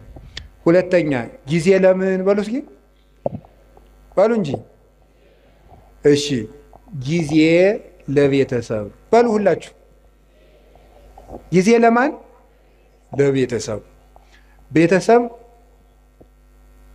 ክርስቲያንነት ወይም ኦርቶዶክሳዊነት ህብረታዊነት ነው፣ አንድነት ነው ክርስቲያንነት ማለት። ለቤተሰቡ ጊዜ የሌለው ሰው ቅዱስ ጳውሎስ አንደኛ ጢሞቴዎስ ምዕራፍ 5 ላይ እንደነገረን ለቤተሰቡ የማያስብ ሰው ሃይማኖቱን ከካደ ሰው የባሰ ነው ይላል። ለቤተሰቡ ጊዜ የሌለው፣ ጊዜ ሊኖራቸው ይገባል። ለምንወደው ሰው የምንሰጠው ብቸኛው ስጦታ ምን እንደሆነ ታውቃላችሁ? ምንድን ነው? ጊዜ ነው። ጌታችን ኢየሱስ ክርስቶስ ለሚወዳቸው ሰዎች ጊዜ በመስጠት ነበር ፍቅሩን የሚገልጥላቸው። ምቹ ጊዜ ለብቻቸው ይሰጣቸው ነበር። ለቤተሰብ ጊዜ ሊኖር፣ ሰው ባል ለሚስቱ ጊዜ ሊኖር ይገባል። ሚስት ለባል ጊዜ ሊኖር ይገባል። ለልጆች ጊዜ ሊኖራችሁ ይገባል። ጊዜ እዚያ ውስጥ ጊዜ ከሌላችሁ እንደ ነፍሰ ገዳይ ናቸው። በል ተርጉምልን የቅድሙን አሉት። ተረጉምላቸው። ዘሩ እንዲህ ነው፣ በመንገድ ላይ የወደቀው እንደዚህ ነው፣ ቶሎ የደረቀው ዘር ይሄ ነው፣ ፈጥነው የሚሰሙ ናቸው። ይሄ በመንገድ ላይ የወደቀው ዘርና ወፍ የለቀመው ደግሞ ቃለ እግዚአብሔር እየሰማ ወዲያው የሚረሳው ነው። ይሄ ወዲያው በቅሎ ወዲያው ደግሞ የደረቀው ይሄ ወዲያው ሰምቶ በስሜት የሚጠፋው ነው። በቅሎ እሾህ ያሰረው ደግሞ እሾህ አንቆ ያስቀረው ዘር ደግሞ ሰምቶ ጽድቅ ሰራለው ስል የሀብት ፍቅርና የዓለም ፍቅር ያሰረው ሰው ነው። በመልካም ዘር ላይ መሬት ላይ የወደቀው ደግሞ ይሄ በመልካም ልብ ላይ የወደቀው ቃለ እግዚአብሔር ነው አለና ለቤተሰቦቹ ጊዜ ሰጣቸው። ክርስቶስ ለ5000 ሕዝብም ጊዜ ሰጠ፣ ለቤተሰቦቹም ጊዜ ሰጠ። ስራ ይበዛብኛል ስብሰባውዬ ነው የሚባል ያ ይሰራል። ክርስቶስም ስብሰባ ውሎ ለቤተሰቦቹ ጊዜ ይሰጥ ነበር። ብቻቸውን ማውራት ለሚፈልጉ ጊዜ ይሰጣቸው ነበረ ጌታችን ኢየሱስ ክርስቶስ። ዮሐንስ ወንጌል ምዕራፍ 4 ላይ ያቺ ውሃ ቀጅ ሴት ጊዜ ያስፈልጋት ነበር። ጌታ ምንድን ያደርጋት? ጊዜ ሰጣት። ለዚያው ምቹ ጊዜ። ከሰው መሃል ብታወራ የምታፍርበት ገመና ስለነበራት በስልት ሐዋርያት በራባቸው ሰዓት፣ እሷም ደግሞ ውሃ ለመቅዳት በምትመጣበት ሰዓት ሐዋርያትን ሂዱና ምሳ ገዝታችሁ ከተማ ኑ አለ። እሷ ደግሞ የምትመጣው ያው ስታገባ ቶሎ ቶሎ ስለሚሞትባት ይቺ ነፍሰ ገዳይ የተባለች ሴቶች ውሃ ሲቀዱ ስለሚሰድቧት በእስራኤል ውሃ ቀዳዱ እንደኛ ስለሆነ ሴቶች ሁሉ ውሃ ቀድተው ቤታቸው ቁጭ ሲሉ በቀትር እሷ ልትቀዳ ሄደች። በምቹ ሰዓት ክርስቶስ ጊዜ ሰጣት። በቀትር ሰዓት ወጓን ሁሉ አዳመጣት። በደንብ አድርጎ ነው ያዳመጣት። እንዲሁ እኮ ይገርማል። እናንተ አሁን በቀትር ሰዓት ፀሐይ እየመታችሁ እንኳን ክርስቶስ ያህል አምላክ እንዲሁ ትልቅ ሰው ቢሆኑ ታዳምጣላችሁ? ጌታ ምቹ ጊዜ ሰጥቶ አዳመጣት። ስለዚህ ጊዜ ስለሰጣት እሷም ልቧን ለሱ ሰጠችው። ጊዜ መስጠት። ጌታችን ኢየሱስ ክርስቶስ ለብዙዎቹ ነበር ጊዜ። ትልቅ ሰው ነኝ አይል፣ አምላክ ነኝ አይል፣ ለሁሉ ሰው ቁሞ የመቆየት እድል ይሰጣቸው ነበረ። የማቴዎስ ወንጌል ምዕራፍ 9 ላይ ስታዩ 2 ዕውሮች ነበሩ። ጌታችን አልፎ ሲሄድ 2 ዕውሮች የዳዊት ልጅ ሆይ ማረን አሉ። እሱ አልፎ እየሄደ ነው። ማረን ሲሉ ምን ይላል? ማቴዎስ ወንጌል ምዕራፍ 9 ላይ ስታነቡን ይላል ወደ ቤትም በገባ ጊዜ 2 ዕውሮች መጡ ይላል። ወደ ቤትም በገባ ጊዜ የሚለው ለምንድን ነው የተጻፈው? መጽሐፍ ቅዱስ ላይ ዝም ብሎ የሚጻፍ ቃል የለም። ሊቃውንቱ ሲተረጉሙት ምን ይላሉ? ዕውሮች ናቸው ሩጠው እንዳይደርሱበትና ከቤት ገብቶ ቆያቸው ይላል። ይህ ነው ጊዜ መስጠት። ሩጠው እንደማይደርሱ ያውቃሉ። አይነ ስውሮች ናቸው። ስለዚህ እስከሚመጡ ድረስ ጊዜ ሰጣቸው፣ ቆያቸው። ይሄንን ሊቃውንተ ቤተክርስቲያን ምን ብለው ይተረጉሙታል? መንገድ ላይ ያሉት ደግሞ ምን ይላሉ? አጋንንት ምንድን ነው የሚሉት? መንገድ ላይ ያሉት ሰዎች ደግሞ እናንተ አትጥሩት፣ ትልቅ ሰው ነው እንዲሁ ትልቅ እንዴ አታፍሩም እንዴ ስትጠሩት መንገድ ላይ ዝም በል ይሏቸዋል። ወአፈድፈዱ ከሊሃ ይላል። እነሱ ግን እንዲያውም ጨምረው እንዳልጮህ እንጂ የዳዊት ልጅ ወይ ማረን ብለው እንዲያውም ደግሞ ድምፅ ጨመሩበት። ገብቶ ቆያቸው ይላል። ሊቃውንቱ ምን ብለው ይተረጉሙታል? ክርስቶስ ለእነዚህ ዕውሮች ሩጠው የሚደርሱበት አዝግማው እስኪደርሱ ድረስ ከቤት ገብቶ ቆያቸው። ምን ይላሉ? ዕውሮች የሚባሉት የክርስቶስን ብርሃን ማየት ያልቻለች ዕውር ነፍስ ናት። ዕውር ነፍስ የጌታን ብርሃን ለማየት ያልበቃች በድንቁርና በኃጢአት ውስጥ ያለች ነፍስ ናት። የዳዊት ልጅ ወይ ማረኝ የምትለው ጸሎቷ ነው። እግዚኦ መሐረነ ክርስቶስ የምትለው ዝም በል አትጩህ የሚሉት ደግሞ አጋንንት ናቸው። ጸሎት አቋርጥ የሚሉት ናቸው። ተኛ፣ ዝም ብለህ ተኛ እንዳትጮህ የሚሉት ናቸው። ክርስቶስ ግን እነዚያን ዕውሮች ቁሞ ቆያቸው ማለት እሱን ለማየት እስከምትበቃ ድረስ በኃጢአትም በድንቁርናም የታወረችውን ነፍስ ክርስቶስ ይቆያታል። እቤት ገብቶ ይቆያታል አዝግማ እስከምትደርስ ድረስ። ሁላችንም ቆይቶን ነው እንጂ ገና ዕውሮች ነን በእውነቱ ማለት በጊዜ ሰጥቶን እቤት ገብቶ ቆይቶን ነው አሁንም ቢሆን የመጣ ነው። ክርስቶስ እንደ ፍጥነቱ ጥሎን ቢሄድ ድሮ ማንም እዚህ መድረስ አይችልም ነበር። እዚህ መግባት አንችልም። ቤቱ ውስጥ መግባትም አይፈቀድልም ነበር። ማን ይዘልቀዋል? እሱን ተጽዕነ ላዕለ ኪሩቤል ወሰረረ በክነፈ ነፋስ። ህሊና መላእክት እንኳን የማይደርስበትን ጌታ እኛ ግን በቅዱስ ሥጋው በክቡር ደሙ እንድንዋሃደው የፈቀደልን እሱ ቁሞ ስለቆየን ነው። ጌታችን ላልደረሱት እስኪደርሱ ጊዜ ይሰጣል። እናንተ ጊዜ ትሰጣላችሁ? ቶሎ አልገባው ላለ ሰው ጊዜ ትሰጣላችሁ? አንተ ደደብ እስከ መቼ ድረስ ነው ከአንተ ጋር የምኖረው አትሉ? ጊዜ ትሰጣላችሁ? ቁማችሁ ትቆይታላችሁ? ሰው እስኪስተካከል፣ ጠባዩ የከፋ ሰው እስኪስተካከል ትቆያላችሁ? ወዲያው ነው። ማንም ማንን አይቆይም። አሁን ጥሎ መሮጥ ነው በቃ። እና ቆዩት እስቲ፣ ሁሉንም ሰው ቆዩት፣ ይስተካከላል ከቆየ ነው። በጊዜ የማይስተካከል ዲያብሎስ ብቻ ነው። ሰው ይስተካከላል። ጊዜ ለቤተሰብ እስኪ በሉ ንገሩ እንጂ። አዎ ጊዜ ለቤተሰብ ሊኖር ይገባል። ብዙ አሁን እንዴው እናታችን ቅድስት ቤተክርስቲያን እየተፈተነች ያለችው አንዱ በትዳር ነው እየተፈተነችው ያለ። የባለ ትዳሮች ደግሞ መሰረታዊ ችግራችሁ ምንድን ነው ስትሉ ጊዜ የላችሁም። ነግሬያችኋለሁ። ለባሎቻችሁ ጊዜ ከሌላችሁ ብዙ አረም ያበቅላል፣ ይሸፍታል ልብ። እነዚያን አረሞች ደግሞ ነቅሎ የሚጥላቸው የለም። አረሙን እንነቅላለን ስትሉ ስንዴውን ትነቅሉብኛላችሁ እንዳለ ጌታ በዚያችሁ ትንሽ ችግር በበቀለችው አረም በአመል መግፋት ስትጨቃጨቁ ራሱን ማጣትም ይመጣል። ስለዚህ ጊዜ ይኖራችሁ። እኔ እውነቴን ነው። ስለ እግዚአብሔር ብላችሁ ለልጆቻችሁ ጊዜ ስጡ። ጌታችን ኢየሱስ ክርስቶስ ለሕፃናት ጊዜ እንደሰጣቸው ታስታውሳላችሁ። የማቴዎስ ወንጌል ምዕራፍ 18 ላይ ሕፃናት ወደ እኔ እንዲመጡ አትከልክሉ፣ አቅፎ አስተምሮባቸዋል። እየታቀፈ በዚህ በትከሻው እየመጡ ዙሪያውን እየከበቡ ለሕፃናት ጊዜ ነበረው። ለልጆች ጊዜ ያስፈልጋል። ለጎረቤት ጊዜ ያስፈልጋል። አላችሁ? አሁን ለጎረቤት ጊዜ አላችሁ? አሁን እንደው መችስ ሰለጠን ተብሎ አሁን ጎረቤትም አይጠያየቅም። የጎረቤትን ልጅ መቆጣትም ቀርቷል። እኛ ልጁ ነን በእውነት እግዚአብሔር በሚያውቀው አሁንም ገና አላደግንም። በርግጥ ጎረቤት ነው እየቀጣ ያሳደገን። ዋስ ጠርተን ነው። ይገርማል። ስናጠፋ የጎረቤት ሰውዬ መጥቶ ዋስ አስጠርቶንም የሚለቀን ማለት ነው። ቢገርፈን ኧረ አየዋ ገሌ ገረፈን ብለን ለእናት አባታችን ብንናገር ደግ አረገ ነው የምንባል። የኔን ልጅ ነካ እንባል። በምን ምክንያት ነው የመታው ተብሎም አይጠየቅም። ኃላፊነት አለው በልጆች ላይ። ለጎረቤት ጊዜ አላችሁ ወይ? የሉቃስ ወንጌል 15 ላይ ልጁ የጠፋው ልጅ ሲመጣ ጎረቤቶቹን ጠራ። ይሄ እኮ ሰም አለው እኮ ሰም አልባ ወርቅ የለም። ጎረቤቶቹን ጠራ የሚለው ለጎረቤትም ክብር እንዲኖር ነው። ጌታችን ኢየሱስ ክርስቶስ መላእክትን በጎረቤት መስሎ ነው። አዳምና ልጆቹን ደግሞ በጠፋ ልጅ መስሎ ነው ያስተማረ። ጎረቤትን መጠራራት፣ ለጎረቤት ጊዜ መስጠት። ምን እየሆኑ ነው? እየበሉ ነው? እየጠጡ ነው? እንዴ የእኛ ሀገር ገበሬ እኮ ሲተርት ሰምታችሁታል? አታጣልፈኝ አለች ጉንጫቸር ይላሉ። እዚያ ማዶ ቤት ሲቃጠላሉ ውሃ ውስጡና አታጣልፈኝ አታጣልፈኝ አታጣልፈኝ አለች አሉ።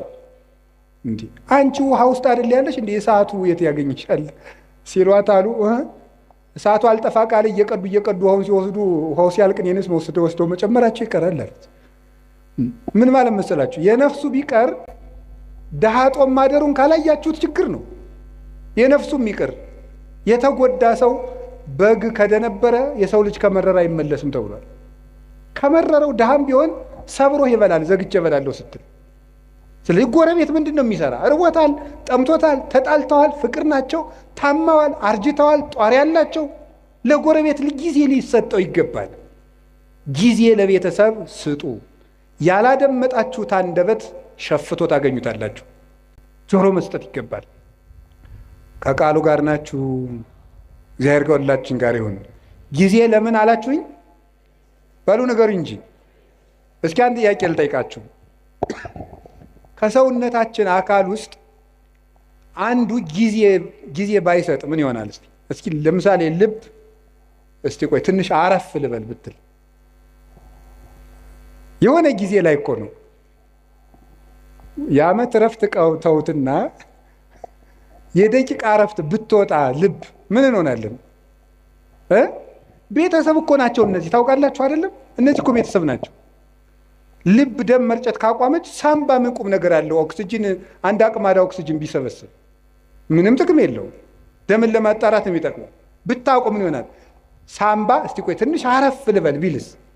ቤተሰብ እኮ ናቸው እነዚህ። ሳምባም ልብም ሁሉም ጊዜ አላቸው። አንዱ ለአንዱ የሚሰራውን ጊዜ ያውቃል። አንዱም ሳምባ ለልብ ጊዜ ይሰጠዋል፣ ጊዜም ለላባ ጊዜ ይሰጠዋል፣ ቦሳ ይሰጠዋል። አንዱ አጣርቶ ይጥልቃል፣ አንዱ ያበለጽጋል።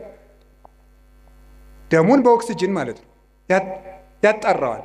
እንዲሁ ነው። ተጋግዘው እኮ ነው ቤተሰቡ በሰላም የሚኖር። ይሄ እኮ ሰውነታችን ቤተሰብ ነው። አታውቁም? ቤተሰብ እኮ ነው። እዚህ ውስጥ የሚራወጥ ስንት ስራ ነው ያለ። አሁን እግራችን እሾህ ቢወጋው ምንድን ነው የሚያደርጉ? እኔ ጠይቄ ነው ሐኪም አላውቅም። ሐኪሞች እንደነገሩኝ ከሆነ ግን ብሳሳትም ስህተቱ የሐኪሞች ነው ስላልተማርኩት ማለት ነው። ሐኪሞች እንደነገሩኝ ሜሴጅ ትራንስሚተርስ አሉ። ሴል የሚባል ሰራዊት አለ እና እግርህን እሾህ ቢወጋ በዚህ ግዛት በኩል ችግር ደርሶበታል ብለው ተራውጠው ለጭንቅላት የሚነግሩ ሴሎች አሉ። እነዚያ ሁሉ ቤተሰብ ናቸው። ተባብረው ነው የሚኖሩት። የውስጥ ደዌ ስፔሻሊስት ጠይቁ። እንደ ውስጥ እኔ የውጩን ራሱ ልንገራችሁ። የውጩን ራሱ አሁን እኔ ቢያመኝ ምን ያደርጋል መሰላችሁ? ጭንቅላቴ አሁን ይችን ጣቴን ቢያመኝ ጭንቅላቴ ጣቴን እኮ አመማት ይላል፣ ልሂድ ይላል። እግር ደግሞ ይሄዳል መድኃኒት ወዳለበት ይሄድና አፍ ምን ያደርጋል? አሞኛል ምንክን ጣቴን መቼ ሰኞ ጀምሮ ይላል። ጆሮ ደግሞ ምን ይላል? ጠዋት አንድ ማታ አንድ ውሰድ የሚለውን ይሰማል። ከዛ እጅም እንደሚያደርገው መድኃኒቱን ይቀበላል። እጅ መድኃኒቱን ይቀበላል። ከዛ ምን ያደርጋል? አይን ያያል። ክኒን ዋጥቆ ስል ጠጠሩን አብሬ እንዳልወጣው ያያል አይን። ጉሮሮ ይውጣል። እዛ ወዲያ በምን እንደሚፈጭ ሐኪም እንጠይቃለን። እንዴት እንደሆነ እዚያ እንጠይቃለን። ተባብረው ሰውየውን አቁመው የሚያውሉት እነማን ናቸው? ቤተሰብ በሉ እንጂ ቤተሰብ ነው። ቤተሰብ አቁመው ያውለዋል ይህን ሁሉ። ስለዚህ ለቤተሰቦቻችሁ ጊዜ ሊኖራችሁ ይገባል። ድመትን በማዳበሪያ በከረጢት ቋጥራችሁ ዝም ብትሏት ትሟጭራለች። ካልወጣች አታርፍም፣ ትሟጭራለች። ሐሳብ ካልተደመጠ ይሟጭራል፣ ውስጥ ይረብሻል ማለት ነው። ሰው መናገር ይፈልጋል። አሁን ይገርማል እኮ ሰው አሁን የሚፈልገው ማውራት ነው። እንዲያውም አሁን ንስሐ አባቶች ሁሉ የተቸገር ነው ሰውን ቤት የሚሰማው ስላጣ የዓመቱን ከእኛ ላይ ስለሚናገር የዓመቱን ይመጣና እኛ ላይ የ10 ዓመቱን የ40 ዓመቱን እቤት አይሰማውማ። እቤት ባሏ አይሰማትም፣ እኛ ላይ መጣ የ40 ዓመት ወሬ እንዴ ፍዳ እኮ ነው።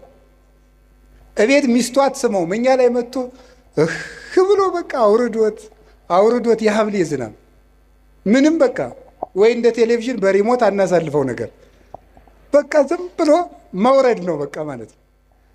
ይሄ ሁሉ ችግር የመጣው ምንድን ነው ስትበሉ ቤተሰብ። እስቲ ጊዜ ለቤተሰብ በሉ።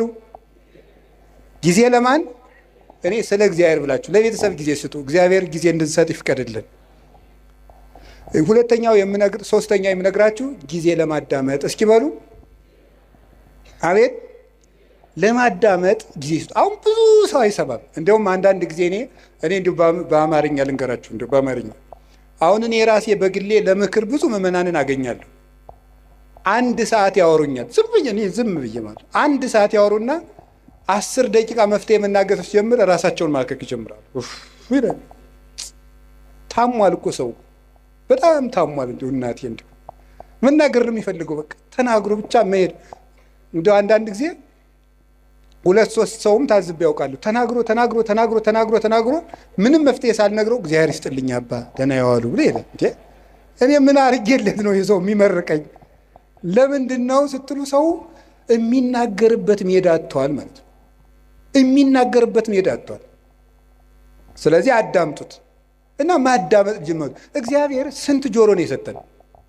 ንገሩኝ እንጂ ስንት አፍ ነው የሰጠን? ይሄ ምን ማለት ነው? ብዙ አዳምጣችሁ ስንት ተናገሩ ነው? 1 ተናገሩ ነው። 2 ስማ 1 ተናገር ነው። እስቲ በሉ 2 ስማ በሉ።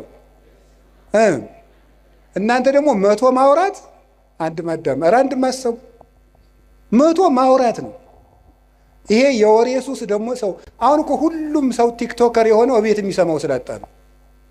እቤት የሚሰማው ስላጣ እዚያ እየወጣ መለፍለፍ፣ ዝም ብሎ ድንችም እየበላ መለፍለፍ፣ በቆሎም እየበላ መለፍለፍ። ለምንድን ነው ይህን ሁሉ ያመጣው ስትሉ ሰው ኧረ በሞት ያዳምጡ። እኔ እኮ እውነቴ ነው። ማዳመጥ ይኸው ያዕቆብ መልእክት ምዕራፍ 1 ቁጥር 19 ላይ ኩን ፍጡነ ለሰሚ ወጉንዱየ ለነቢብ፣ ሰው ሁሉ ለመስማት ለማዳመጥ የፈጠነ ለመናገር የዘገየ ይሁን ይላል። ለማዳመጥ የፈጠነ ለመናገር የዘገየ ይሁን። የሰው ልጅ ብዙ የማዳመጥ የምታዳምጡ ከሆነ ሰው ይወዳቸዋል። ከሰው ጋር የመኖር ጥበብ አንዱ ማዳመጥ ነው። እንደውም ልንገራችሁ፣ ሰዎች የት ይገኛሉ ብላችሁ ብትጠይቁ እኔ ልንገራችሁ የት እንደሚገኙ። አንደኛ የሚበሉበት ቦታ ነው የሚገኙት። ሁለተኛ የሚሰሙበት ቦታ ነው የሚገኙት፣ የሚሰሙበት ቦታ። ሶስተኛ የሚወደዱበት ቦታ ነው የሚሄዱት። አራተኛ የሚከበሩበት ቦታ ነው የሚኖሩት። ሰዎችን ብትፈልጓቸው የምታገኙት ከዚህ ነው የምታገኟቸው። ወይ ከሚሰማቸው ሰው ነው ሩጠው የሚሄዱት፣ ወይ ከበሉበት ቤት ነው የሚገኙት፣ ወይ ወደሚያከብራቸው ሰው ነው የሚሄዱት፣ ወይ ወደሚወዳቸው ሰው ነው የሚሄዱት። ከቤትም ጥለውን የሚወጡት 4ቱን ሲያጡ ነው። ወይ አልሰማቸው ስንል፣ ወይ አልወዳቸው ስንል፣ ወይ አናከብራቸው ስንል። ጥለውንም የሚሄዱ በዚህ ነው፣ ወደኛም የሚመጡ በዚህ ነው። ስለዚህ ይሄ እንዲኖረ ምን ማድረግ? ማዳመጥ። ከቃሉ ጋር ናችሁ? ምን እንደሚባል ራሱ ማዳመጥ በትክክል የማዳመጥ ችሎታ የማዳመጥ መንገድ እንግዲህ ተማሩ። እናቱ ምንድን ነው? ሳይቃወሙ መስማት፣ ሳይተረጉሙ መስማት፣ መልስ ሳያዘጋጁ መስማት የሚባሉ አሉ። ሳይተረጉሙ መስማት፣ ምንም አትተርጉሙ። ዝም ብላችሁ ሰውየውን ዝም ብሎ የሚያፈሰውን ወሬ ስሙ። አይ ወሬው የማይረባ ስለሆነስ እንዴ ጅልጅል ሰው ማዳመጥ አለብን እንዴ? ጥያቄ ልመልስላችሁ። አንድ የገዳም እመምኔት ነበረች እና የገዳሙ እናቶች ተሰብስበው ምን አሏት? እናታችን አቤት ሰው የማይረባ ወሬ ሲያወራን ዝምን ብለው እንስማ፣ እንዴት እናርጋል? ወይ ጥለን እንሂደን።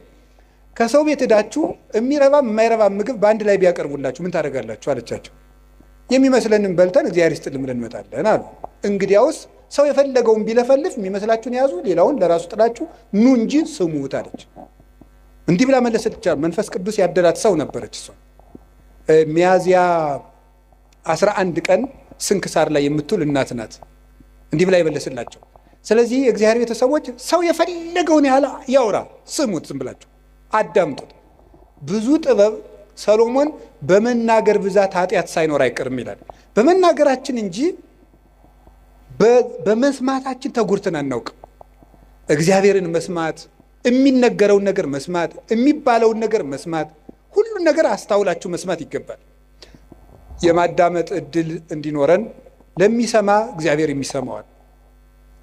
ለዚህ ነበረ የጌዴዎን ልጅ ቆሞ ስምዑኒ ሰብአ እስራኤል ወእግዚአብሔር ይስማዕክሙ፣ የእስራኤል ወገኖች ወይ ስሙኝና እናንተንም እግዚአብሔር ይስማችኋል። ሰውን የሚሰማ ሰው እግዚአብሔርም እሱን ይሰማዋል። ጊዜ ለማዳመጥ ጊዜ ለምን አልኳችሁ? አቤት ለማዳመጥ ጊዜ ስጡ። አንድ ለመናገር ግን ቀንሱት። እኔ እውነቴን ነው፣ በዚያውም ልናገር። እኔ የካህናት ችግር በጣም ነው የሚያሳዝነኝ። ከካህናት ሄዳችሁ ስትናገሩ ወጡን ተናገሩ። በዚያውም ልንገራችሁ ብዬ ነው። አሁን ለምሳሌ ባልና ሚስት ተጣልተው ምክር ፍለጋ ከካህኑ ሲሄድ ተጣልተናል አስታርቁ ብሎ ለመናገር ከመጋባታችን በፊት የተዋወቅነው ወፍጮ ቤት ነበር ብሎ ይጀምራል። እንዴ ይሄ ሁሉ ምን ያደርጋል? የእውነት እኮ ነው የምነግራችሁ እኮ። ይሄ ሁሉ የሚሰራው ስራ አለው የለም? ባለቤቴ ጋር በዚህ ጊዜ ተዋወቅን፣ እንዲህ ብለን ተጋባን፣ ይሄ አጣላን፣ ይሄ እንዲህ ችግር ፈጠረብን፣ 5 ነጥቦች ነው ያሉኝ፣ እባክዎትን መፍትሄ ያንጡልኝ ነው የሚባለው። እንዲህ ነበረ፣ እንደዚህ ያሉ ነበር፣ አጎቷ ፓይለት ናቸው፣ ምን ያደርግልናል? ለኛ አይረባም። መጥኖ መናገር፣ በደንብ ማዳመጥ ከሰው ልጅ ይጠበቃል። ክርስቲያኖች ክርክም ናቸው። የምትናገሩበትን ቦታ ሰው እንዲሰማችሁ ከፈለጋችሁ ወርቁን ልቅም አድርጋችሁ ማቅረብ መልመድ፣ እንደገና ደግሞ ሁሉን ማዳመጥ መልመድ። እግዚአብሔር ለማዳመጥ ጊዜ እንዲኖረን ይርዳን። ብዙ ሰው በጣም ችኩል ነው። በእውነቱ ብዙ ሰው በጣም ችኩል ነው፣ አያዳምጥም። ዝም ብሎ ወግዞ ነው የሚሮጥ። አሁን እዚህ ላይ አንድ ጊዜ ስልጠና ሲሰጥ ምን እንዳለ እንገራችሁ። ስልጠና እየሰጠን ወሬ እንዴት እንደሚዛባ ለማንገር የመጀመሪያው ቦታ ላይ ለተቀመጠው ሰውዬ አርዮስን የረታው የእስክንድሪያው ሊቅ ቅዱስ አትናቴዎስ ይባላል ብለን በጆሮ ነገር ነው። በል እንግዲህ አንተም በጆሮ ነገር ብለን በጆሮ ሲባል የመጨረሻው ሰው እወድሃለሁ የሚል ወሬ መጣ። ለምንድን ነው ሲባል በትክክል አያዳምጥም ማለት ነው። ወይ ወሬ ሰባሪ አለ፣ ወይ ወሬ ሰራቂ አለ፣ ወይ ደግሞ ወሬ የማያዳምጥ አለ ማለት ነው። እና በትክክል ማዳመጥ፣ በትክክል የሚባለውን ነገር ብዙ ሰዎች ከቤተ ክርስቲያን የሚወጡበት ምክንያት በትክክል አያዳምጡ፣ ልብ ሰጥተው አያዳምጡ። ይሄን ነገራችሁ ነው። እና የሰውን ወሬ ደግሞ አለመተርጎም፣ አለማጣመም፣ አለመሰንጠቅ፣ ሌላ ትርጓሜ አለመስጠት፣ ከትናንት ጋር አለማያያዝ፣ ከነገ ጋር አለማያያዝ፣ አሁንን መስማት ማዳመጥ መልመድ አለብን። ጊዜ ለማዳመጥ እስኪ በሉ 3 ነጥቦች ነው የቀሩኝ። ጊዜ ለስራ እስኪ በሉ ጊዜ ለስራ በሉ። አቤት ጊዜ ለምን? አሁን የኛ ሀገር ሰው ደግ ነው፣ የኢትዮጵያ ሰው በዚያው ደግሞ ቂመኛ ነው። በጣም ቂመኛና ወግ ሰንጣቂ ነው። ከምንድን ነው የመጣ ብዬ እንደው ዝም ብሎ ሲገርመኝ ዝም ብዬ ቁጭ ብዬ ሳስበው ነው። ጥናት አላረኩበትም፣ ባለሙያም አይደለሁም። ሳስበው ከስራ ፈትነት ነው የሚመጣው። ይሄ ወሬ ሰንጣቂነታችን የሚመጣው ቁጭ ብለን እንደዚህ ያለኝ እንደዚህ ለማለት ፈልጎ ነው፣ በቀደም እንደዚህ ያለ ለካ እንዲህ ማለቱ ነበር የምንልበት ዋና ምክንያት ስራ ፈት ስለሆነ ነው። ወሬ ስንቀምር የምንውለው የስራ ቀመር ስለሌለን ነው። ስለዚህ መስራት መልመድ አለብን ነው። እንዳንሰራ አገሪቱ የስራ እድል የላትም። የእናንተ ጥያቄ ወንድሜ፣ አንተ አልገባህም። ካባን ለብሰ ለፍልፈት ትሮጣለህ፣ እኛ ስራ አተን ያለ ነው አይደል? ነው መልሱ ነው። እኔም ደግሞ መልሳለሁ። ሌላው ቢቀር አታነቡም ወይ ነው። እማታነቡሽ ስራ የለም፣ አልተቀጠራችሁም፣ ንግዱም ሙቷል አላችሁ። ምንም ማለት ለምን አታነቡ? አንድ ሊቀ ጳጳስ አንዱን ሰው አገኙትና ልጄ ለምንድነው የማትማር አሉት። አይ ምን እየበላው ልማር አላቸው። ስትደነቁር ምን እየበላህ ደነቆርክ አሉት። እንዲሁ እኮ ይገርማል እኮ። ለምን አታነቡም? ቁጭ ብላችሁ ዝም ብሎ ወሬ ስትጠቀጥቁ ከምትሉ ቁጭ ብላችሁ እስኪ አንብቡ። እውነቴን እኮ ነው የምነግራችሁ። ተግባር እኮ የሐሳብ ልጅ ነው። ሐሳብ ደግሞ የሚገኘው ይኸውላችሁ፣ እንጨት ሳትሰበስቡ እሳት ማንደድ ትችላላችሁ?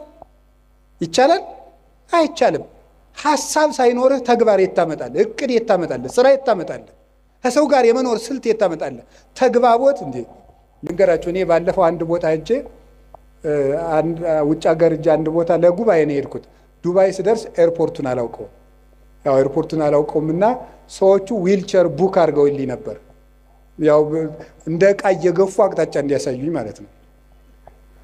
እና እዛ ሲሄድ ዝም ብዬ ብዙ እንግሊዘኛ አልችልም፣ ጉድ አፍተርኑን ምናምን እችላለሁ። እና እዚያ ዱባይ ኤርፖርት ውስጥ ያገኘሁትን ሰውዬ በጣም ነው የማመሰግን፣ ረዳኸኝ፣ እንደዚህ እና እኔ ብዙ ጊዜ አቅጣጫ የማወቅ ችግር አለብኝ አልኩት። እንዲያው ሳስበው ግን ኋላ ጉራ ነው እንዲህ ያልኩት።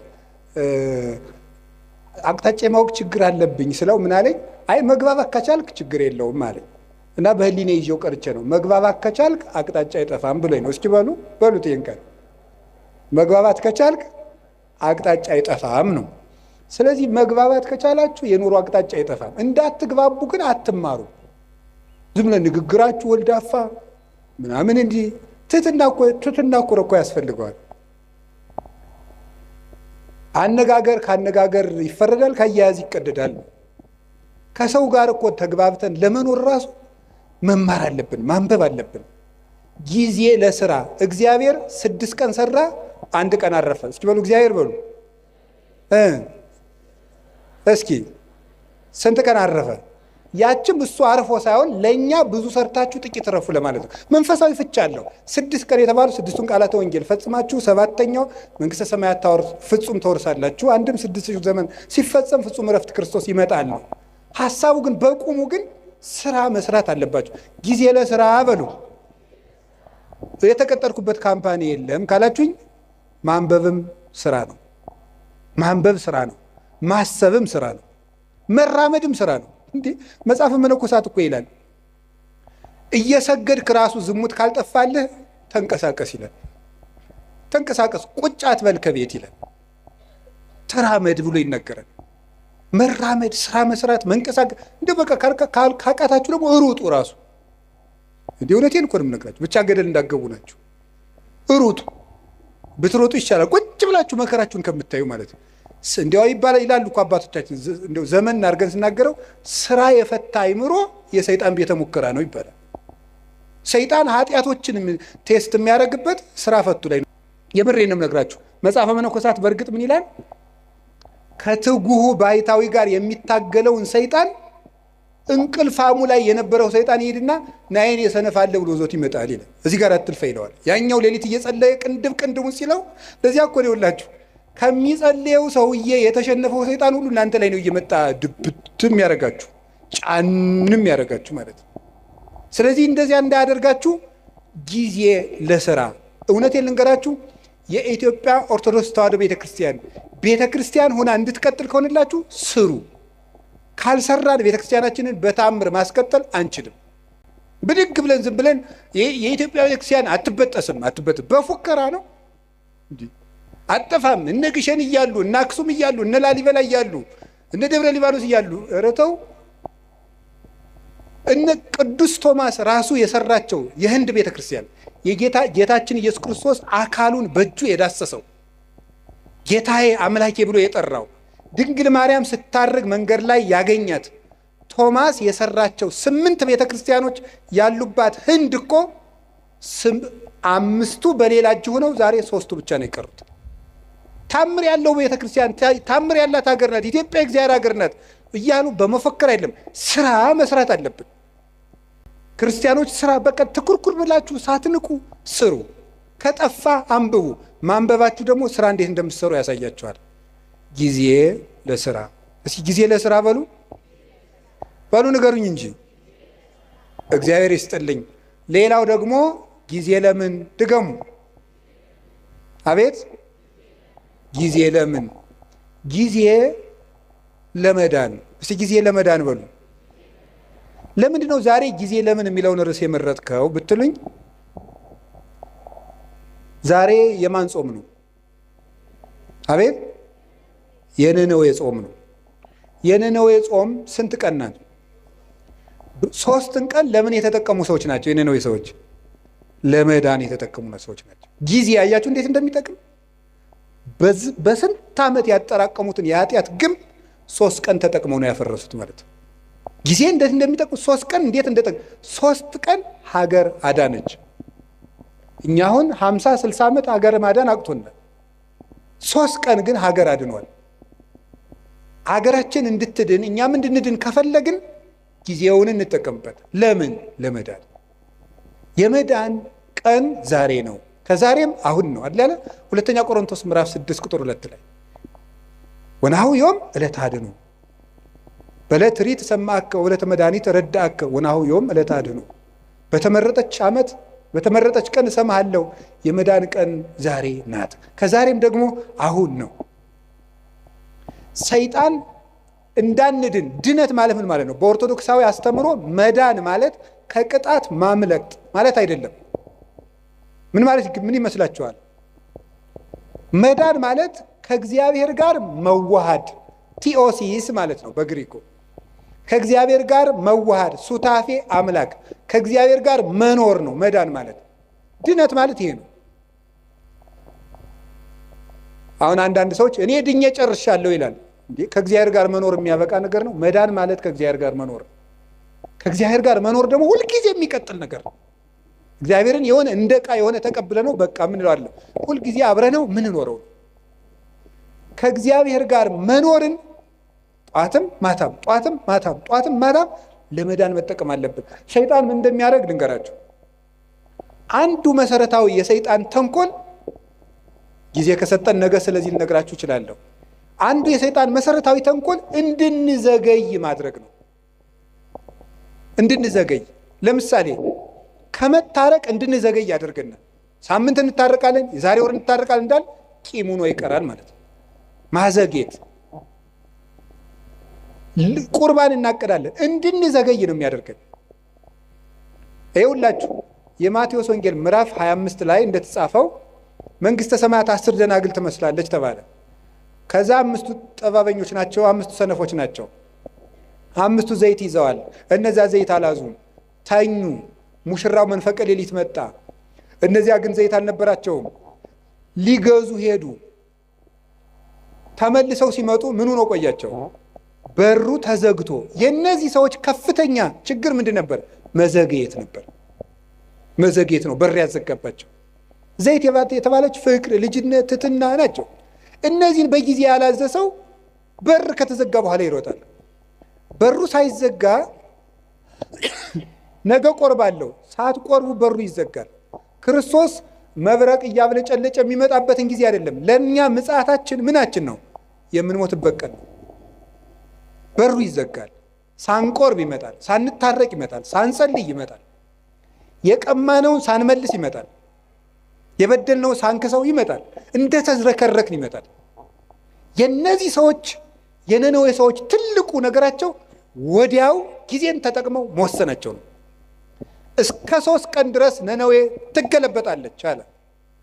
ወዲያው ትገለበጣለች ሲባል ንጉሱም ከዙፋኑ ወረደ፣ ሕፃናትም ጡት ተው፣ ከብቶችም እንዳይጠቡ ተደረገ። ወዲያው በ3 ቀን እግዚአብሔር ምሕረት ሰጠ። ያን ምሕረት ያገኙት በጊዜው በመወሰናቸው ነው። መታረቅ ካለባችሁ ዛሬ በቃ ከዛሬ በኋላ ይበቃችኋል። መቁረብ ካለባችሁ ካልቆረባችሁ አሁን ለቁርባን መዘጋጀት ነው። ለቁርባን አሁን ነው መወሰን ያለብን። መጸለይ ያለብን አሁን። እስቲ ጊዜ ይስጡኝ፣ እስቲ እንዲህ ያለ ይስጡኝ። እስከ መቼ ነው ጊዜ የሚሰጠን? እስመ እግዚአብሔር መፍቀሬ ሰብ ሎቱ ስብሐት ይትዔገስ ኩሎ ጊዜ። በልብ መታሰቡ በቃል መነገሩ ስሙ ከፍ ከፍ ይበልና ሰውን የሚወድ እግዚአብሔር ዘመን አስፍቶ ወራት አብዝቶ ለንስሐ ይሰጣል ይላል ቅዱስ ዮሐንስ እስክንድርያ ሃይማኖተ አበው ምዕራፍ 52 ቁጥር 26 ላይ ሲናገር ወራት አስፍቶ የሰጠን ለንስሐ ነው፣ ለመዳን የሰጠን እንጂ እንጨቃጭቅበት አይደለም። ስለዚህ የእግዚአብሔር ቤተሰቦች እኔ የምነግራችሁ ነገር እውነቴን ነው። እኔ እንግዲህ የምትነግዱት ነግዱ፣ ጊዜ ለዚህ ስጡ፣ ለመዳናችሁ ጊዜ ስጡ። ምንድነው? ምን ስናደርግ ነው? ስናነብ መጽሐፍ ቅዱስ። ምንድነው ስናደርግ ነው? ንስሐ አባታችን ጋር ስንገናኝ፣ ስንጸልይ፣ ከቤተ ክርስቲያን ጋር ያለን ግንኙነት ጥብቅ ሲሆን ጊዜ ለመዳን እንጠቀምበት። እግዚአብሔር የመዳን ጊዜ ሰጥቶናል። ክርስቶስ ከተወለደ ጊዜ ጀምሮ ያለው ጊዜ የመዳን ጊዜ ነው። በመድኃኒት ቀን እየታመምን ያለን ደግሞ እኛ ነን። በመዳን ቀን ሰው ይታመማል። ሐኪም እያለ ይታመማል። ሰላም እየሰለት ሰው ይታወቃል እንዴ? ንግሥተ ሳባ ትትነሳ ወትትፋታ ለዛት ትውልድ። የሳባ ንግሥት ተነስታ ይችን ትውልድ ትፋረዳታለች። እስመ መጻት እምጽንፈ ምድር ከመ ትራይ ጥበቦ ለሰሎሞን። የሰሎሞንን ጥበብ ልታይ ከዚህ ከምድር ዳርቻ ከኢትዮጵያ አንስታ ተጉዛለችና ዘአቢም ሰሎሞን ሃሎ ዜ ከሰሎሞን የሚበልጥ ጌታ ዛሬ እዚህ አለ። ሰላም በሌለበት ዘመን ጥረዋል። እኛ ግን ባለበት ዘመን ነው። እንጀራ እያለ ነው እየተራብን ያለው። ውሃ እያለ ነው የሚጠማን። መድኃኒት ተወልዶልን ነው የምንታመመው። የመዳን ቀን ዛሬ ነው። የመጨረሻ ድነት ለራስ እስኪ በሉ ድገሙኝ እንጂ ድነት ለማን? ለራስ። እዚህ ላይ የምጠቅሳቸው ጌታችን ኢየሱስ ክርስቶስ ከመጾሙ ከማስተማሩ በፊት ስንት ቀን ጾመ? በሉ ንገሩ እንጂ 4 ቀን። ብዙ ምን ማለት ነው? ከማገልገላችሁ በፊት ለራሳችሁ ጊዜ ይኑራችሁ ለማለት ነው። ዮሐንስ መጥምቅ 6 ወር ከመስበኩ በፊት ስንት ዓመት በረሃ ነበር? 30 ዓመት በረሃ ነበረ። ብዙ ሰዎች ለራሳቸው ጊዜ ሳይኖራቸው ለሰው አገልጋይ ሆነው ይመጣሉ። ለራሱ ጊዜ የሌለው ሰው የሚያገለግለውን ሰው ጨምሮ ይጎዳል እንጂ አይጠቅምም። ቅዱስ ጳውሎስ ጌታችን ኢየሱስ ክርስቶስ ካነጋገረው በኋላ 3 ዓመት በአረብ በረሃ ኑሮ ለራሱ ጊዜ ሰጥቶ አዳምጦ ያስተምር ሄደ። ለራስ ጊዜ። ይሄ ግን ማንን ይኖርን መሰል? እንደውም ይላል ለሌሎች ከሰበኩ በኋላ እኔ የተጣልኩ እንዳልሆንኩ ሰውነቴን እጎስመዋለሁ ይላል። ለራሱ ጊዜ ነበረው። ጌታችን ኢየሱስ ክርስቶስ ሲያስተምር ውሎ ማታ ደብረ ዘይት የሚያድረው ሰው እያገለገላችሁ ለራሳችሁ ጊዜ ይኑራችሁ ለማለት ነው። ለራሳችሁ ጊዜ ይኑራችሁ። አባታችን አቡነ ተክለ ሃይማኖት ምድርን ሁሉ ሲያገለግሉ ከኖሩ በኋላ መጨረሻ ላይ የተናገሩት አንድ ቃል ነበረ። መቅረዝ ቢጠፋ ማን ያበራለታል? ጨው አልጫ ቢሆን ማን ያጣፍጠዋል? እኔ ዙሪያ ሀገሩን ሁሉ ጨው አረኩት፣ እኔ ግን አልጫ ሆንኩ፣ ወዮልኝ አሉ። መጨረሻ ላይ ገርል እንዳልቀመሰ ሰው ይላቸዋል። ገርል እንዳልቀመሰ ሰው እንደገና ደግሞ በአንድ እግራቸው ቆሞ ክርስቶስን ፍቅሩን እየፈለጉ መጋደል ጀምሮ ይላል። ይሄ ለራስ ጊዜ መስጠት ነው። ይሄ ማንን ይመለከታል? እኔን፣ የቤተ ክርስቲያን ሰዎችን። ከዛ ሰዓት ማንን ይመለከታል? አስተባባሪ ብዙ ጊዜ ለራሱ ጊዜ የለውም። በዚህ ቁጭ በል ምናምን እንደዚህ በል ምናምን እንደዚህ። ይሄ በማህበር የሚደራጅ ሰንበት ተማሪ አይቆጡኝም፣ በጣም ነው የምንዋደደው። ሰንበት ተማሪ ለራሱ ጊዜ ያጣል። በቃ መዝሙር ይዘምራል፣ ሌሊት ያድራል፣ እንዲህ ይላል፣ ከበሮ ይመታል፣ ያስተባብራል። ለራሱ ጊዜ የለው። እዚህ ወጣቶችም ትኖራላችሁ፣ የጥምቀት አንጣፊዎቹ ለራሳችሁ ጊዜ ይኖራል። ለታቦቱ ጊዜ ሰጣችሁ፣ ማታ የሀገራችን ሰው ምን ይላል? ስትፈጭ ውላ አቦካች ባተላ ይላሉ። እንደዚህ ነው ማለት ነው። ስለዚህ ለራስ ጊዜ መቼ ነው የሚኖረን? ሁልጊዜ አስተባባሪ ግን እንዳሉ ለከብቶች እያጠጣ እሱ ግን ይበሰብሳል ይባላል። ከብቶችን ያጠጣና ያረካቸዋል፣ እሱ ግን እየበሰበሰ ነው የሚሄደው። ስለዚህ ውሃን መሸከም ለመለምለም ከሆነ ጥሩ፣ ለመበስበስ ከሆነ ግን ጥቅም የለው። ለራሳችን ጊዜ ይኖረን። ጌታ ለሐዋርያት ያላቸው እንዲህ ነበር፣ ለራሳችሁ ተጠንቀቁ፣ ለራሳችሁ እቀቡ ርእሰክሙ ኢታክብዱ ልበክሙ። ለራሳችሁ ተጠንቀቁ፣ ልቡናችሁን በመብል በመጠጥ በመቀማጠል አታክብዱት፣ ለራሳችሁ ጊዜ ስጡ ነው ያላቸው። ለራሳችሁ። ቅዱስ ዮሐንስ አፈወርቅ ደግሞ ምንድን ነው የሚለው? አንተ ሰው ከቤትህ በድን እያለ የሰው በድን ልትቀብር ከሰው ልቅሶ አትሄድም። የራስህ ቤት እያፈሰሰ የሰው ቤት ልትከድን አትሄድም። መጀመሪያ የራስህን በድን ላውጣና ቅበር። መጀመሪያ የራስህን ቤት ክደን፣ እዛ የሌሎችን ቤት የሚያፈሰው ልትከድን ትሄዳለህ ይላል። ስለዚህ ለራሳችን ጊዜ እንዲኖረን ያስፈልጋል። ይሄ ዓለም ልንገራችሁ፣ እውነቴንም ነግራችሁ የእግዚአብሔር ቤተሰቦች እየገባችሁ እንደሆነም እንዳልሆንም አላውቅም፣ ወይ በጊዜም ይገባችኋል። ጨርሻለሁ፣ መጨረሻዬ ነው። አሁን የምንኖርበት ዓለም የ21ኛው ክፍለ ዘመን ወደፊትም የሚመጣው ዓለም ምንድን ነው የሚያደርገን ካላችሁኝ፣ ለራሳችን ጊዜ እንዳይኖረን ነው የሚያደርገን። ጊዜ እንዳይኖራችሁ ያደርጋል። ሌላው ቀርቶ እየተሳሳታችሁ እንደሆነ እንዳይገባችሁ ጭምር ነው የሚያደርገው። የምታስቡበትን ጊዜ ነው የሚያሳጣችሁ። እንዲሁ መቼ ነው ስኑ የምታስቡት? ለመሆኑ ታስባላችሁ? ልንገራችሁ አንድ ነገር ማለት ነው።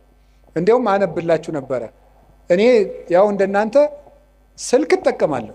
ይሄ ሰፊ ስልክ መጽሐፍም አለው ስልኬ። እና አንድ ሰው ምን አለኝ፣ ኤአይ የሚባል መታልና ይጠቅመዎታል አንዳንድ ጥያቄ ቢጠይቁት አለኝ። እሺ ብዬ የሆነ ቀን የሆነ ጥያቄ ጠየቅኩትና ማብራሪያ ሰጠኝ። አላ ያ የሰጠውን ማብራሪያ ኮፒ ፔስት አድርጌ ኖትቡክ ላይ ገለበጥኩና ተመልሼ ፕሊስ ዲፋይን ኢት ኢን ዲቴል አልኩት ብየዋለሁ። የለም የላይኛው ኖት ምኑን አይለኝም።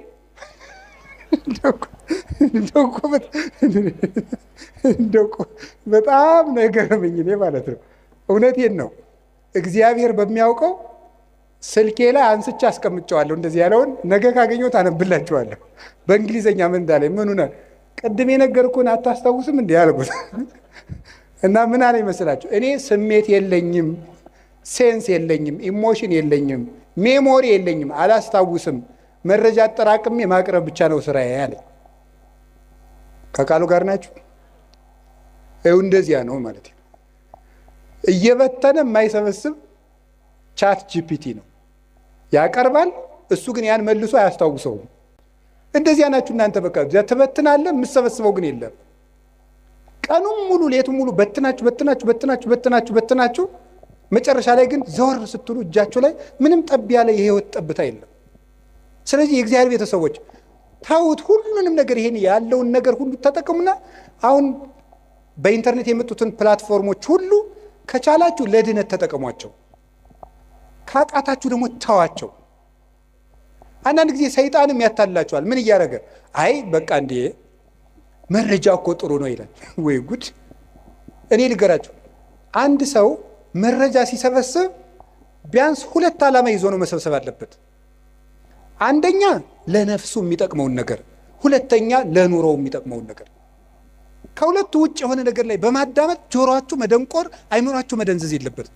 ምን በወጣን እንዴ! ሰዎች እኮ እንደው አሁን እኮ በሉ ተውት፣ ሁሉን ቢያወዱት አሉ ሆድ ባዶ ይቀራል። ስለዚህ ለራሳችሁ መቼ ነው ጊዜ የምትሰጡት? አሁን ስታነቡም ኢንተርኔትን ብታዳምጡ፣ ቲክታክን ብታዳምጡ፣ ፌስቡክ፣ ዩቱብ ብታዳምጡ ወይ ለነፍሳችሁ ወይ ለእንጀራችሁ። እስኪ በሉ ወይ ለነፍሳችን በሉ። ከዚያስ ወይ ለኑሯችሁ አዳምጡ። ከዚያው ተውት። ለራሳችሁ ጊዜ ይኑራችሁ። ለራሳችን ጊዜ እንዲኖረን እግዚአብሔር ይርዳን። ርዕሱ ብዙ የሚያስነግር ነው። ለዛሬ እንዳይመሽ ብፁዕ አባታችንም ሌሎች አባቶችን ማስቀምጨን ይሄ ሁሉ ምለፈልፍ ጊዜ ለምን ዘርዝሩን እንጂ ከላይ ጀምራችሁ ጊዜ ለእግዚአብሔር፣ እሺ፣ ጊዜ ለስራ፣ እሺ፣ አቤት፣ ጊዜ ለቤተሰብ፣ ሌላስ? ጊዜ ለማዳመጥ፣ ሌላስ? አቤት፣ ጊዜ እና በዩቲዩብ ሁሉ የሚያወራውን ሰው አትስሙት። ከተጣሉኝ የሚጣሉ አሁን እንትና አቶ እንትና እውነቱን አፈነዱት ይላል። ምንም የፈነዳ ነገር የለም። አትስሙ። በቃ እንደዚህ አፈነዱት፣ ዘለቁት፣ አፍረጠረጡት የሚል ነገር አትስሙ። በቃ እውነት ብቻ የምትሰሙበትን ምንጭ ለይታችሁ ስሙ። እስከ መጨረሻው ጨርሼ የምናገርበት ምክንያት ትውልዱን የሚጠፋን እንደው እኮ ይገርማል። አሁን ቅድም በነገርኳችሁ መሰረት ያን ኤአይ የሚባለውን ሰውዬ ወደፊት ለኦርቶዶክሳውያን ፈተናችን ምን ሊሆን ይችላል ብዬ ጠየቅኩት። እመቤቴን ከልቤ የምነግራችሁ አንዱ ኤአይ ነው አለኝ። ከልቤ እኮ ነው የምነግራችሁ ማለት ነው። አንዱ የኦርቶዶክሳውያን ፈተና ኤአይ ነው ብሎ ራሱ አልነገረኝም። ገርሞኛል ይህ ሰውዬ ብዬ። ኤአይ ሰውዬ አይደለም፣ ደንቆሮ ነው እንዲያባ እንዳትሉ። ስለዚህ አሁን የምነግራችሁ ነገር የእግዚአብሔር ቤተሰቦች ለጊዜ ለቤተሰብ ጊዜ ለማዳመጥ የሚረባችሁን አዳምጡ፣ የማይረባችሁን ተውት። ቀጥሎስ ጊዜ ለመዳን በሉ።